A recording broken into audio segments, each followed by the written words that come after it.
ನಮಸ್ಕಾರ. Father Muller ಆಸ್ಪತ್ರೆ ಅರ್ಪಿಸುವ ಆರೋಗ್ಯ ದೀಪ ವಿಶೇಷ ಕಾರ್ಯಕ್ರಮಕ್ಕೆ ಸ್ವಾಗತ. ನಾನು ಮಾನಸ ಮಡಿವಾಳ್. ವೀಕ್ಷಕರೇ, ಇವತ್ತಿನ ಸಂಚಿಕೆಯಲ್ಲಿ ನಾವು ಎಂಡೋಕ್ರೈನಾಲಜಿ ಅಂದ್ರೆ ಏನು, ಜೊತೆಗೆ ಹಾರ್ಮೋನ್ಸ್ ಇಂದ ಬರುವಂತಹ ಸಮಸ್ಯೆಗಳು ಯಾವುದೆಲ್ಲ, ಈ ಒಂದು ವಿಚಾರದ ಕುರಿತಾಗಿ ಇವತ್ತು ಮಾತುಕತೆಯನ್ನ ಮಾಡುವ. ಇವತ್ತು ನಮ್ಮ ಜೊತೆ ನಮಗೆ ಮಾಹಿತಿಯನ್ನ ಕೊಡೋದಕ್ಕೆ ಫಾದರ್ ಮುಲ್ಲರ್ ಆಸ್ಪತ್ರೆಯ ಎಂಡೋಕ್ರೈನಾಲಜಿ ವಿಭಾಗದ ಸಹಾಯಕ ಪ್ರಾಧ್ಯಾಪಕರಾಗಿರುವಂತಹ ಡಾಕ್ಟರ್ ಸಂಜನಾ ರೈಕೆ ಅವರು ನಮ್ಮ ಜೊತೆ ಇದ್ದಾರೆ. ಬನ್ನಿ ಅವ್ರನ್ನ ಕಾರ್ಯಕ್ರಮಕ್ಕೆ ಪ್ರೀತಿಪೂರ್ವಕವಾಗಿ ಸ್ವಾಗತ ಮಾಡುವ. ಡಾಕ್ಟರ್ ನಮಸ್ಕಾರ, ಕಾರ್ಯಕ್ರಮಕ್ಕೆ ಸ್ವಾಗತ. ಎಸ್ ವೀಕ್ಷಕರೇ, ಈ ಹಾರ್ಮೋನ್ ಅಂತ ಹೇಳಿದ ಕೂಡಲೇ ಹೆಚ್ಚಿನವರಿಗೆ ಈ ಋತುಚಕ್ರದ ಸಮಯದಲ್ಲಿ ಹೆಣ್ಣು ಮಕ್ಕಳಲ್ಲಿ ಆಗುವಂತಹ ಬದಲಾವಣೆಗಳನ್ನ ಈ ಹಾರ್ಮೋನ್ ಅಂತ ಕರೆಯುವಂಥದ್ದು ನಮ್ಗೆಲ್ಲರಿಗೂ ಗೊತ್ತಿರುವಂತಹ ವಿಚಾರ. ಆದ್ರೆ ಇದು ಖಂಡಿತವಾಗ್ಲೂ ಅಲ್ಲ.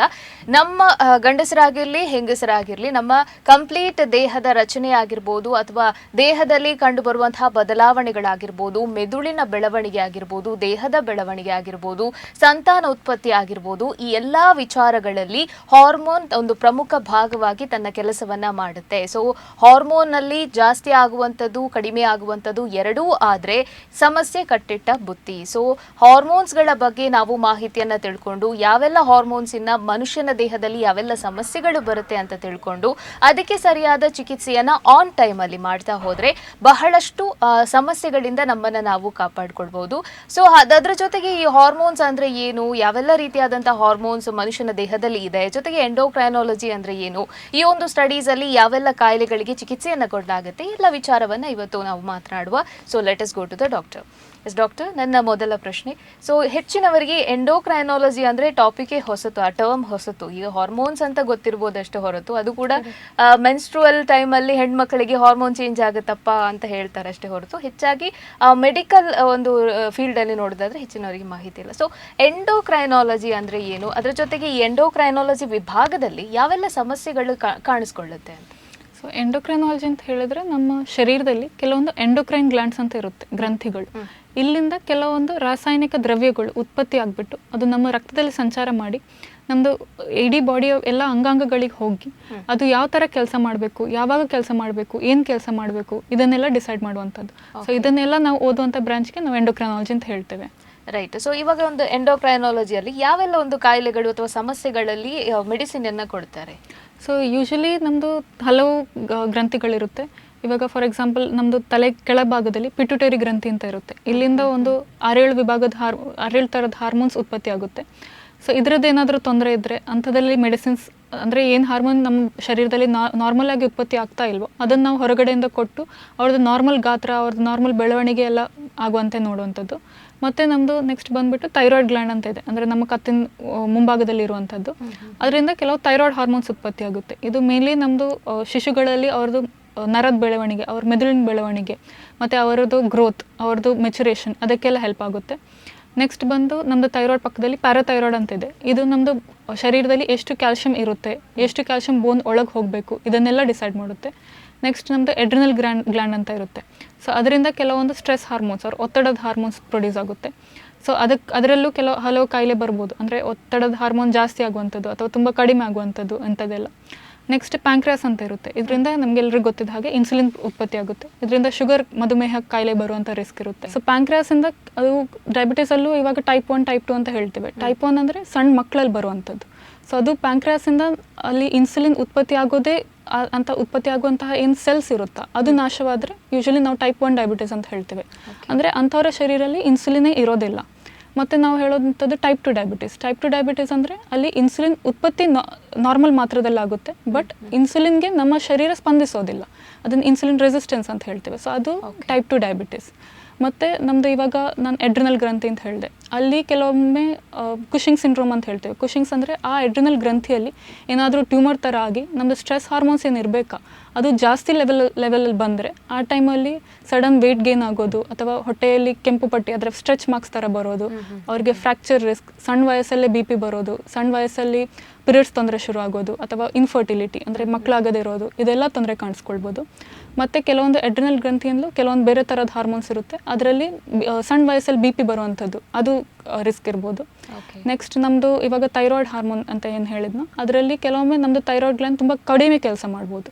ಈ ಟೈಮಲ್ಲಿ ಹೇಗಿರುತ್ತೆ ಅಂದರೆ ಅವರಿಗೆ ವೆಯ್ಟ್ ಗೇನ್ ಆಗೋದು, ಅವರಿಗೆ ಪಿರಿಯಡ್ಸ್ ತೊಂದರೆ ಆಗೋದು, ಅವರಿಗೆ ಕೂದಲು ಜಾಸ್ತಿ ಉದುರೋದು, ಸ್ಕಿನ್ ತುಂಬ ಡ್ರೈ ಆಗೋದು, ಅಥವಾ ಕಾನ್ಸ್ಟಿಪೇಷನ್, ಮಲಬದ್ಧತೆ, ಇಂಥ ಸಮಸ್ಯೆ ಎಲ್ಲ ಬರ್ಬೋದು. ಕೆಲವೊಬ್ಬರಲ್ಲಿ ಥೈರಾಯ್ಡ್ ಗ್ಲ್ಯಾಂಡ್ ತುಂಬ ಜಾಸ್ತಿ ಕೆಲಸ ಮಾಡುತ್ತೆ. ಆ ಟೈಮಲ್ಲಿ ಅವ್ರದ್ದು ವೆಯ್ಟ್ ತುಂಬ ಕಡಿಮೆ ಆಗೋದು, ತುಂಬ ಹಸಿವಾಗೋದು, ಪೀರಿಯಡ್ಸ್ ತೊಂದರೆ, ಮತ್ತು ಬೋನ್ ಫ್ರ್ಯಾಕ್ಚರ್ ರಿಸ್ಕ್, ಹಾರ್ಟ್ ಬೀಟ್ ಜಾಸ್ತಿ ಆಗುವಂಥದ್ದು, ಹಾರ್ಟ್ ರಿಸ್ಕ್ ಅದೆಲ್ಲ ಬರುತ್ತೆ. ಕೆಲವೊಬ್ಬರಲ್ಲಿ ಥೈರಾಯ್ಡಲ್ಲಿ ಗಡ್ಡೆ ಇರ್ಬೋದು, ಸೊ ಅದು ಥೈರಾಯ್ಡ್ ಕ್ಯಾನ್ಸರ್ ಅಥವಾ ನಾನ್ ಕ್ಯಾನ್ಸರಸ್ಸು ಇರ್ಬೋದು, ಅಂಥ ತೊಂದರೆಗಳು ಬರ್ಬೋದು ಥೈರಾಯ್ಡಲ್ಲಿ. ಮತ್ತು ನಮ್ಮದು ಪಿಟ್ಯುಟರಿ ಗ್ರಂಥಿ ಅಂತ ಏನು ಹೇಳಿದ್ನೋ ಅದು ನಮ್ಮ ತಲೆಯ ಕೆಳಗೆ ಭಾಗದಲ್ಲಿರುವಂಥದ್ದು. ಅಲ್ಲಿ ಕೆಲವೊಮ್ಮೆ ಟ್ಯೂಮರ್ ಬಂದಾಗ ಅವ್ರದ್ದು ಹೈಟ್ ತುಂಬ ಚಿಕ್ಕದು ಅಥವಾ ತುಂಬ ದೊಡ್ಡದು ಆ ಥರ ಇರುವಂಥದ್ದು, ಅಥವಾ ಅದು ಪಿಟ್ಯುಟರಿ ಗ್ರಂಥಿನೇ ನಾಶ ಆಗಿದ್ರೆ ಅವ್ರದ್ದು ಬೆಳವಣಿಗೆನೇ ಆಗಲ್ಲ, ಮೆಚುರೇಷನೇ ಆಗಲ್ಲ, ಅಂಥ ತೊಂದರೆನೂ ಕಾಣಿಸ್ಕೊಳ್ಬೋದು. Okay okay right. ಓಕೆ, ಇವಾಗ ನೀವು ಮಧುಮೇಹದ್ದು ಜಾಸ್ತಿ ಹೇಳ್ತಾ ಇದ್ರಿ. So basically what is diabetes? Okay, diabetes ಅಂತ ಹೇಳಿದ್ರೆ ಯೂಶಲಿ ನಮ್ಮ ಬಾಡಿಯಲ್ಲಿ ನಾವು ಆಹಾರ ತಗೊಂಡಾಗ ಅದು ಅಲ್ಟಿಮೇಟ್ಲಿ ಅದು ಗ್ಲೂಕೋಸ್ ಫಾರ್ಮ್ಗೆ ಕನ್ವರ್ಟ್ ಆಗುತ್ತೆ. ಅದು ಗ್ಲೂಕೋಸ್ ನಮ್ಮದು ಬ್ಲಡ್ಡಲ್ಲಿ ಇರುವಂಥದ್ದು. ಅಂದರೆ ಗ್ಲೂಕೋಸ್ ಅಂದರೆ ಅದು ನಮಗೆ ಬೇಕಾಗಿರೋ ಶಕ್ತಿ ರೂಪದಲ್ಲಿ ಕನ್ವರ್ಟ್ ಆಗೋದು ನಮ್ಮ ಫುಡ್. ಆ ಗ್ಲೂಕೋಸ್ ಲೆವೆಲ್ನ ನಿಯಂತ್ರಣ ಮಾಡೋಕ್ಕೆ ಇನ್ಸುಲಿನ್ ಅಂತ ಹಾರ್ಮೋನ್ ಉತ್ಪತ್ತಿ ಆಗುತ್ತೆ ನಮ್ಮದು ಪ್ಯಾಂಕ್ರಿಯಾಸ್ ಗ್ರಂಥಿಯಿಂದ. ಅದು ನಮ್ಮ ರಕ್ತದಲ್ಲಿ ಇರುವಂತಹ ಗ್ಲೂಕೋಸ್ನ ನಮ್ಮ ಶರೀರದ ಕಣಗಳು ಅದನ್ನು ಯೂಸ್ ಮಾಡಬೇಕಿದ್ರೆ ನಮಗೆ ಇನ್ಸುಲಿನ್ ಹಾರ್ಮೋನ್ ಅಗತ್ಯ. ಇಲ್ಲಾಂದರೆ ಗ್ಲೂಕೋಸ್ ಇದ್ರೂ ನಮ್ಮ ಶರೀರಕ್ಕೆ ಅದನ್ನು ಉಪಯೋಗಿಸ್ಲಿಕ್ಕಾಗಲ್ಲ. ಸೊ ಈ ಇನ್ಸುಲಿನ್ ಉತ್ಪತ್ತಿ ಆಗೋದು ಪ್ಯಾಂಕ್ರಿಯಾಸ್ ಗ್ರಂಥಿಯಿಂದ. ಅದರಲ್ಲಿ ಡಯಾಬಿಟೀಸಲ್ಲೂ ಇವಾಗ ಮಧುಮೇಹ ಅಂತ ಏನು ಹೇಳ್ತೀವ, ಅದರಲ್ಲಿ ಅವರಿಗೆ ಇನ್ಸುಲಿನ್ ಇಲ್ಲದೆ ಇರ್ಬೋದು, ಅಥವಾ ಇನ್ಸುಲಿನ್ ಇದೆ ಬಟ್ ನಮ್ಮದು ಶರೀರ ಅದಕ್ಕೆ ಸ್ಪಂದಿಸದೇ ಇರ್ಬೋದು. ಅಂತಹ ಎಲ್ಲ ಕಾರಣಗಳಲ್ಲಿ ನಮ್ಮದು ರಕ್ತದಲ್ಲಿ ಗ್ಲೂಕೋಸ್ ಜಾಸ್ತಿ ಆಗುತ್ತೆ. ಇದನ್ನು ನಾವು ಮಧುಮೇಹ ಅಂತ ಹೇಳ್ತೇವೆ. ಅದಕ್ಕೆ ಕೆಲವೊಂದು ಕಟ್ ಆಫ್ಸ್ ಇರುತ್ತೆ. ಅಂದರೆ ನಮ್ಮ ಖಾಲಿ ಹೊಟ್ಟೆಯಲ್ಲಿ ನಾವು ಚೆಕ್ ಮಾಡಿದಾಗ 126ಗಿಂತ ಜಾಸ್ತಿ ಇದ್ದರೆ ಶುಗರ್, ಅಥವಾ ಊಟ ನಂತರ ಚೆಕ್ ಮಾಡಿದಾಗ 200ಗಿಂತ ಜಾಸ್ತಿ ಇದ್ದರೆ, ಅಥವಾ ನೀವು 3 ತಿಂಗಳದ ಆವ್ರೇಜ್ ಶುಗರ್ ತೊಗೊಂಡಾಗ ಅದು 6.5ಗಿಂತ ಜಾಸ್ತಿ ಇದ್ದರೆ ಅದನ್ನು ಮಧುಮೇಹ ಅಂತ ಹೇಳ್ತೇವೆ. Okay right. ಹಾಗಿದ್ರೆ ಇನ್ಸುಲಿನ್ ರೆಸಿಸ್ಟೆನ್ಸ್ ಅಂದರೆ ಏನು? ಇನ್ಸುಲಿನ್ ರೆಸಿಸ್ಟೆನ್ಸ್ ಅಂದರೆ ಇವಾಗ ನಾನು ಹೇಳಿರೋ ಥರ ಕೆಲವೊಮ್ಮೆ ಪ್ಯಾಂಕ್ರಾಸಿಂದ ಇನ್ಸುಲಿನ್ ನಾರ್ಮಲ್ ಮಾತ್ರದಲ್ಲಿ ಉತ್ಪತ್ತಿ ಆಗ್ಬೋದು, ಬಟ್ ಅದು ನಮ್ಮ ಕಣಗಳೇನಿದೆಯೋ ಅದಕ್ಕೆ ಸ್ಪಂದಿಸೋದಿಲ್ಲ. ಆ ಟೈಮಲ್ಲಿ ಏನಾಗುತ್ತೆ ಅಂದರೆ ಅದು ಸ್ಟಾರ್ಟಿಂಗ್ ಸ್ಟೇಜಲ್ಲಿ ನಮ್ಮದು ಪ್ಯಾಂಕ್ರಿಯಾಸ್ ಜಾಸ್ತಿ ಕೆಲಸ ಮಾಡಬೇಕಾಗುತ್ತೆ. ಅಂದರೆ ಜಾಸ್ತಿ ಇನ್ಸುಲಿನ್ ಪ್ರೊಡ್ಯೂಸ್ ಮಾಡಿಬಿಟ್ಟು ನಮ್ಮದು ರಕ್ತದಲ್ಲಿರುವಂತಹ ಗ್ಲೂಕೋಸ್ನ ಕಡಿಮೆ ಮಾಡಲಿಕ್ಕೆ ಟ್ರೈ ಮಾಡುತ್ತೆ. ಅದು ಆ ಸಿಚುವೇಶನ್ನ ನಾವು ಇನ್ಸುಲಿನ್ ರೆಸಿಸ್ಟೆನ್ಸ್ ಅಂತ ಹೇಳ್ತೇವೆ. ಅಂದರೆ ಇನ್ಸುಲಿನ್ ಇದೆ ಬಟ್ ನಮ್ಮದು ಸೆಲ್ಸ್ಗೆ ಅದನ್ನು ತೊಗೊಳ್ಳಿಕ್ಕಾಗ್ತಿಲ್ಲ. ಅಂದರೆ ಇನ್ಸುಲಿನ್ ಅದರದ್ದು ಆ್ಯಕ್ಷನ್ ಇವಾಗ ಡಿಫೆಕ್ಟಿವ್ ಆಗಿದೆ. ಅಂದರೆ ರಕ್ತದಲ್ಲಿರುವಂತಹ ಗ್ಲೂಕೋಸ್ನ ನಮ್ಮ ಬಾಡಿ ಏನು ತೊಗೊಳ್ಬೇಕಾ ಅದಕ್ಕೆ ಇನ್ಸುಲಿನ್ ಬೇಕು, ಬಟ್ ಅದಕ್ಕೆ ರೆಸ್ಪಾನ್ಸ್ ಆಗ್ತಿಲ್ಲ. ಅದನ್ನು ಇನ್ಸುಲಿನ್ ರೆಸಿಸ್ಟೆನ್ಸ್ ಅಂತ ಹೇಳ್ತೇವೆ. Okay, in case insulin resistance ಇದ್ದವರಲ್ಲಿ ಯಾವೆಲ್ಲ ಡಿಸೀಸನ್ನು ನೋಡ್ಬೋದು? ಓಕೆ, ಇನ್ಸುಲಿನ್ ರೆಸಿಸ್ಟೆನ್ಸ್ ಇರುವವರಿಗೆ ಅದು ಇನಿಷಿಯಲಿ ನಮ್ಮದು ಪ್ಯಾಂಕ್ರಿಯಾಸ್ ಜಾಸ್ತಿ ಕೆಲಸ ಮಾಡಿ ನಮ್ಮದು ಬ್ಲಡ್ಡಲ್ಲಿ ಗ್ಲೂಕೋಸ್ ಲೆವೆಲ್ನ ನಾರ್ಮಲ್ ಆಗಿ ಇಟ್ಕೊಳ್ಬೋದು. ಬಟ್ ಇದು ತುಂಬ ವರ್ಷಗಳು ಕಳೆದಾಗ ನಮ್ಮದು ಪ್ಯಾಂಕ್ರಿಯಾಸ್ ಏನಿದೆಯೋ ಅದು ಜಾಸ್ತಿ ಕೆಲಸ ಮಾಡಿ ಅದರದ್ದು ಕೊನೆಗೆ ಅದರಲ್ಲಿ ಇನ್ಸುಲಿನ್ ಪ್ರೊಡ್ಯೂಸ್ ಮಾಡುವಂತಹ ಸೆಲ್ಸ್ ಏನಿದೆಯೋ ಅದೇ ನಾಶ ಆಗ್ಲಿಕ್ಕೆ ಶುರು ಆಗುತ್ತೆ. ಆ ಟೈಮಲ್ಲಿ ನಮಗೆ ಡಯಾಬಿಟಿಸ್ ಕಾಣಿಸಿಕೊಳ್ಳುವಂಥದ್ದು. ಸೊ ನಮಗೆ ಡಯಾಬಿಟಿಸ್ ಕಾಣಿಸಿಕೊಳ್ಳುವಾಗ ಯೂಶ್ವಲಿ ನಮ್ಮದು ಪ್ಯಾಂಕ್ರಿಯಾಸ್ 40 to 50% ಆಲ್ರೆಡಿ ಡ್ಯಾಮೇಜ್ ಆಗಿರುತ್ತೆ, ಅಂದರೆ ಇನ್ಸುಲಿನ್ ಉತ್ಪತ್ತಿ ಮಾಡುವಂತಹ ಕಣಗಳು. ಮತ್ತು ಇನ್ಸುಲಿನ್ ರೆಸಿಸ್ಟೆನ್ಸಿಂದ ಇವಾಗ ನಾವು PCOS ಅಂತ ಏನು ಹೇಳ್ತೇವೆ, ಪಾಲಿಸಿಸ್ಟಿಕ್ ಓವೇರಿಯನ್ ಸಿಂಡ್ರೋಮ್, ಅದೊಂದು ಸ್ಪೆಕ್ಟ್ರಮ್ ಅಂತ ಹೇಳ್ಬೋದು. ಅಂದರೆ ಇನ್ಸುಲಿನ್ ರೆಸಿಸ್ಟೆನ್ಸ್ ನಮ್ಮದು ಅಂಡಾಶಯ ಅಥವಾ ಓವರಿ ಲೆವೆಲಲ್ಲಿ ಆದಾಗ ಅದನ್ನು PCOS ಅಂತ ಹೇಳ್ತೇವೆ. ಬೇರೆ ನಾವು ಹೇಳಬೇಕಿದ್ರೆ ಇವಾಗ BP ತೊಂದರೆ, ಅದನ್ನು ಇನ್ಸುಲಿನ್ ರೆಸಿಸ್ಟೆನ್ಸ್ನಿಂದಾಗಿ ಬರುತ್ತೆ. ಬೇರೆ ಹಾರ್ಟ್ ಅಟ್ಯಾಕ್ ರಿಸ್ಕ್, ನಮ್ಮದು OSA ಒಬ್ಸ್ಟ್ರಕ್ಟಿವ್ ಸ್ಲೀಪ್ ಆಪ್ನಿಯಾ ಅಂತ ಹೇಳ್ತೇವೆ, ಅದರದ್ದೆಲ್ಲ ರಿಸ್ಕ್ ಫ್ಯಾಕ್ಟರ್ಸ್ ಇನ್ಸುಲಿನ್ ರೆಸಿಸ್ಟೆನ್ಸ್ ಆಗಿರುತ್ತೆ. ಓಕೆ, ಇವಾಗ ನಮಗೆ ಇನ್ಸುಲಿನ್ ರೆಸಿಸ್ಟೆಂಟ್ ನಾವು ಇದ್ದೇವೆ ಅಂತ ನಮ್ಗೆ ಹೇಗೆ ಗೊತ್ತಾಗುತ್ತೆ? ಅದಕ್ಕೆ ಕೆಲವೊಂದು ಸೈನ್ಸ್ ಇರುತ್ತೆ. ಅಂದರೆ ಕೆಲವೊಬ್ಬರಿಗೆ ಕತ್ ಭಾಗದಲ್ಲಿ ಸ್ಕಿನ್ ತುಂಬ ಕಪ್ಪಗಿರುವಂಥದ್ದು, ಅಥವಾ ಕೆಲವೊಂದು ಸ್ಕಿನ್ ಟ್ಯಾಕ್ಸ್ ಅಂತ ಹೇಳ್ತೀವಿ, ಅಂದರೆ ಒಂದು ಮಾಂಸಖಂಡದ ಥರ ಇರುವಂಥದ್ದು, ಅಥವಾ ನಮ್ಮದು ಹೊಟ್ಟೆ ಭಾಗದಲ್ಲಿ ನಮ್ಮದು ಸುತ್ತಳತೆ ನೋಡಿದರೆ ವೇಸ್ಟ್ ಸರ್ಕಂಫರೆನ್ಸ್ ಅಂತ ಏನು ಹೇಳ್ತೇವೆ ಅದು ತುಂಬ ಜಾಸ್ತಿ ಇರುವಂಥದ್ದು. ಮತ್ತು ನಮ್ಮದು ಮೇನ್ಲಿ ಅದು ಫ್ಯಾಟ್ ಡೆಪೋಸಿಷನ್, ನಮ್ಮ ಹೊಟ್ಟೆ ಭಾಗದಲ್ಲೇ ಫ್ಯಾಟ್ ಜಾಸ್ತಿ ಇರುವಂಥದ್ದು. ಮತ್ತು ಕೆಲವೊಂದು ಬ್ಲಡ್ ಟೆಸ್ಟು ಇದೆ. ಅಂದರೆ ನಮ್ಮದು ಇವಾಗ ನಿಮ್ಮದು ಶುಗರ್ ಟೆಸ್ಟ್ ಇರ್ಬೋದು, ಅಥವಾ ಕೊಲೆಸ್ಟ್ರಾಲ್ ನಾವು ಟೆಸ್ಟ್ ಮಾಡಿಸಿದಾಗ ಅದರಲ್ಲಿ ಟ್ರೈಗ್ಲಿಸರೈಡ್ ಅಂತ ಏನು ಹೇಳ್ತೇವೆ ಅದು ಜಾಸ್ತಿ ಇರುವಂಥದ್ದು. ಮತ್ತು ಒಂದು ನಾವು HDL ಅಂತ ಹೇಳ್ತೇವೆ, HDL ಅಂದರೆ ಗುಡ್ ಕೊಲೆಸ್ಟ್ರಾಲ್ ಅಂತ ಹೇಳ್ತಾರೆ, ಅದು ತುಂಬ ಕಡಿಮೆ ಇರುವಂಥದ್ದು. ಇದೆಲ್ಲ ನಮಗೆ ಇನ್ಸುಲಿನ್ ರೆಸಿಸ್ಟೆನ್ಸ್ ಇರೋ ಸೂಚನೆಗಳು. ಓಕೆ, ಸೊ ಬೊಜ್ಜು, ಇವಾಗ ಒಬೇಸಿಟಿ ಅಂದರೆ ಏನು? ಒಬೇಸಿಟಿ ಅಂತ ಹೇಳಿದ್ರೆ ಬೇಸಿಕ್ಲಿ ನಮ್ಮದು ಹೈಟ್ ಎಷ್ಟಿದೆಯಾ ಅದಕ್ಕೆ ನಮ್ಮದು ತೂಕ ಜಾಸ್ತಿ ಇರುವಂಥದ್ದು. ಅಂದರೆ ಇವಾಗ ನಮ್ಮದು ಇಂಡಿಯನ್ ಸ್ಟ್ಯಾಂಡರ್ಡ್ಸಲ್ಲಿ ನಾವು BMI ಅಂತ ಏನು ಕ್ಯಾಲ್ಕುಲೇಟ್ ಮಾಡ್ತೇವೆ. BMI ಅಂದರೆ ನಮ್ಮದು weight divided by height in metre square. ಅದು BMI ಕಟ್ ಆಫ್ ನಾವು ಯೂಶ್ವಲಿ 25ಗಿಂತ ಜಾಸ್ತಿ ಇದ್ದರೆ ಅದನ್ನು ಒಬೆಸಿಟಿ ಅಂತ ಹೇಳ್ತೇವೆ. ಇದು ಬೇಸಿಕ್ಲಿ ಫ್ಯಾಟ್ ಅತಿಯಾಗಿ ಅಥವಾ ಇವಾಗ ಹೊಟ್ಟೆ ಭಾಗದಲ್ಲಿ ಅದೆಲ್ಲ ಜಾಸ್ತಿ ಹೊಟ್ಟೆ ಭಾಗದಲ್ಲಿ ಫ್ಯಾಟ್ ಜಾಸ್ತಿ ಇರೋದನ್ನು ನಾವು ಒಬೆಸಿಟಿ ಅಂತ ಹೇಳ್ತೇವೆ. ಓಕೆ, ಸೊ ಇವಾಗ ಬೊಜ್ಜು ಇರುವವರಿಗೆ ಯಾರಿಗೆಲ್ಲ ಒಬೆಸಿಟಿ ಇದೆಯಲ್ಲ ಇವರಿಗೆಲ್ಲರಿಗೂ ಈ ಮಧುಮೇಹ ಡಯಾಬಿಟಿಸ್ ಬರುವಂಥ ಸಾಧ್ಯತೆ ಇದೆಯಾ?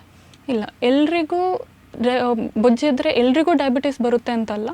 ಯಾಕೆಂದರೆ ಅದು ನಮ್ಮದು ಬೊಜ್ಜು ಯಾವ ಏರಿಯಾದಲ್ಲಿದೆ ಅದು ಜಾಸ್ತಿ ಇಂಪಾರ್ಟೆಂಟ್ ಆಗುತ್ತೆ. ಅಂದರೆ ಇವಾಗ ಶೋಲ್ಡರ್ ಏರಿಯಾ ಇರ್ಬೋದು, ಥೈ ಏರಿಯಾ ಇರ್ಬೋದು, ಅಲ್ಲಿ ಬೊಜ್ಜು ತುಂಬಿಕೊಂಡಿದ್ರೆ ಅದು ಡೈರೆಕ್ಟಾಗಿ ಡಯಾಬಿಟಿಸ್ಗೆ ಕಾರಣವಾಗಲ್ಲ. ಆದರೆ ನಮ್ಮದು ಹೊಟ್ಟೆ ಆಳದಲ್ಲಿ, ಅಂದರೆ ನಮ್ಮದು ಹೊಟ್ಟೆ ಒಳಗೆ ಇರುವ ಅಂಗಾಂಗಗಳ ಸುತ್ತ ಯಾವಾಗ ಬೊಜ್ಜು ತುಂಬಿಕೊಳ್ಳುತ್ತಾ ಅಥವಾ ಹೊಟ್ಟೆ ಯಾರ್ದು ದಪ್ಪ ಇರುತ್ತಾ ಅಂಥವರಿಗೆ ಡಯಾಬಿಟಿಸ್ ಬರೋ ರಿಸ್ಕ್ ಜಾಸ್ತಿ ಇರುತ್ತೆ.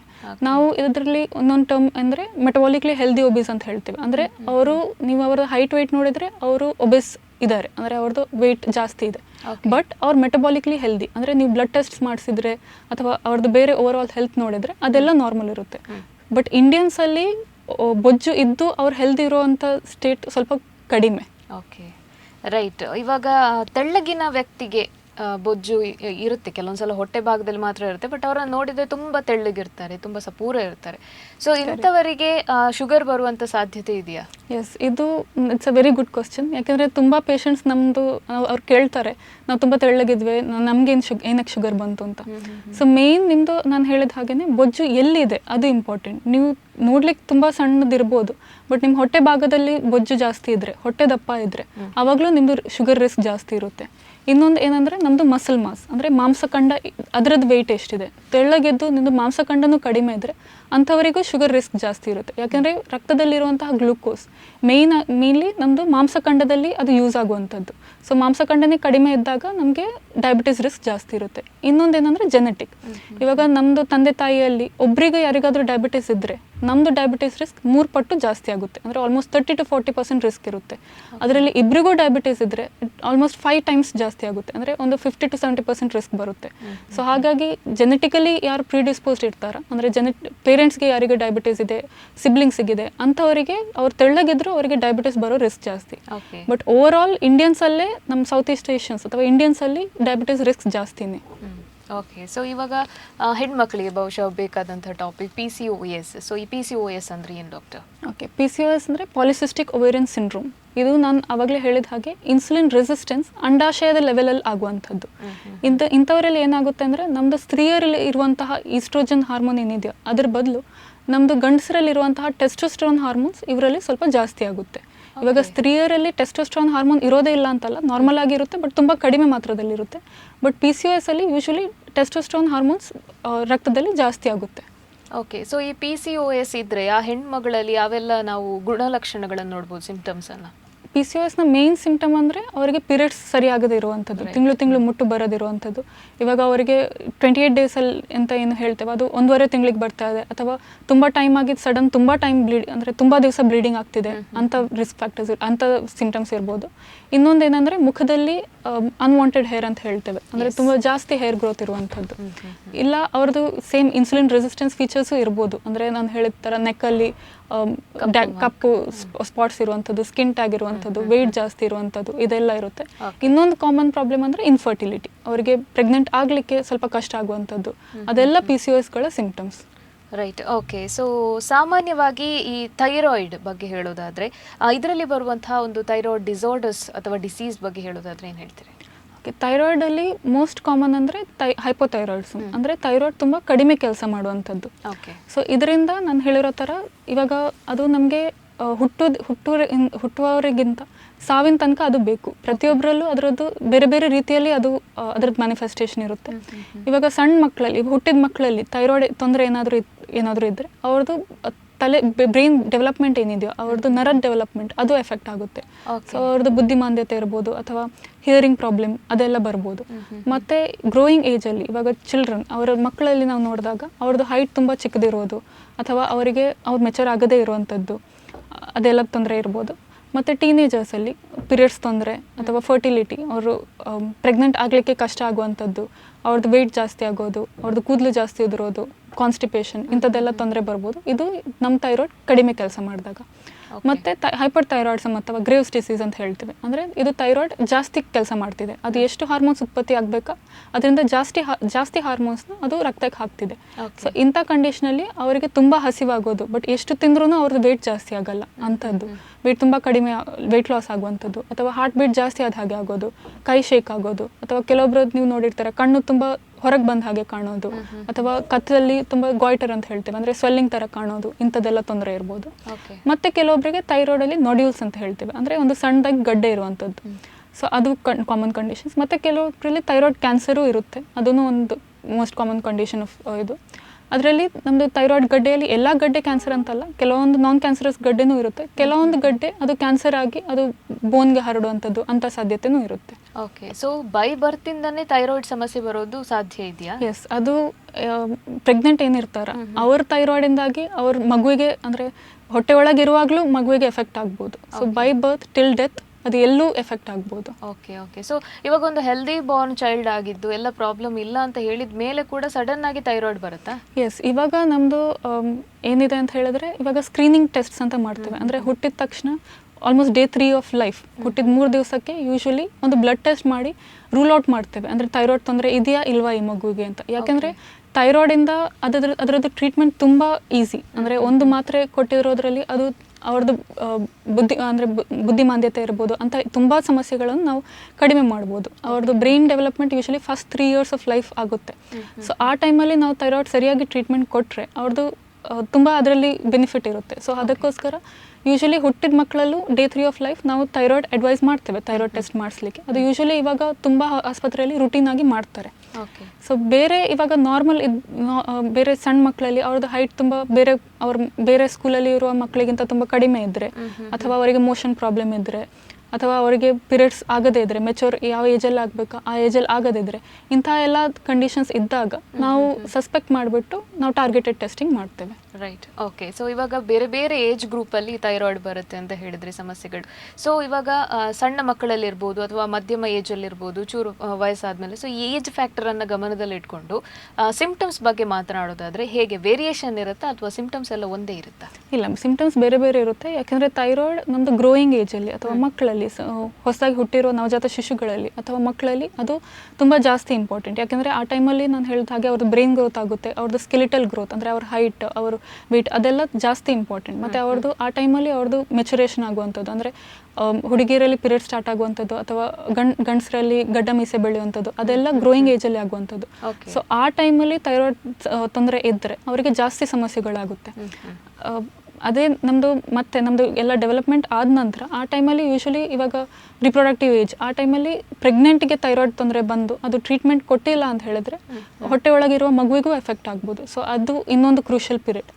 ಮತ್ತು ನಮ್ಮದು ಓಲ್ಡ್ ಏಜಲ್ಲಿ ಕೆಲವೊಬ್ಬರಿಗೆ ಅದು ಹಾರ್ಟ್ ಇದೆ ಏನಾದರೂ ಎರಿದ್ಮಿಯಾ ಅಂತ ಹೇಳ್ತೇವೆ, ಅಂದರೆ ಹಾರ್ಟ್ ರೇಟ್ ಏನಿದೆಯಾ ಅದರದ್ದು ಇರ್ರೆಗ್ಯುಲಾರಿಟಿ, ಅಥವಾ ಕೆಲವೊಬ್ಬರಿಗೆ ಡಿಪ್ರೆಷನ್, ಕೆಲವೊಬ್ಬರಿಗೆ ಡಿಮೆನ್ಷಿಯಾ ಅಂದರೆ ಮರೆವು ಜಾಸ್ತಿ ಇರೋದು, ಅಂಥದ್ದೆಲ್ಲ ಒಂದು ಯೂಶಲಿ ನಾವು, ಅಂದರೆ ಇಂಥ ಸಿಂಪ್ಟಮ್ಸ್ಗೆ ನಾವು ಗೊತ್ತಾಗಲ್ಲ, ಅವ್ರ ಪೇಷಂಟ್ಸ್ಗೆ ಯೂಶಲಿ ಗೊತ್ತಾಗಲ್ಲ.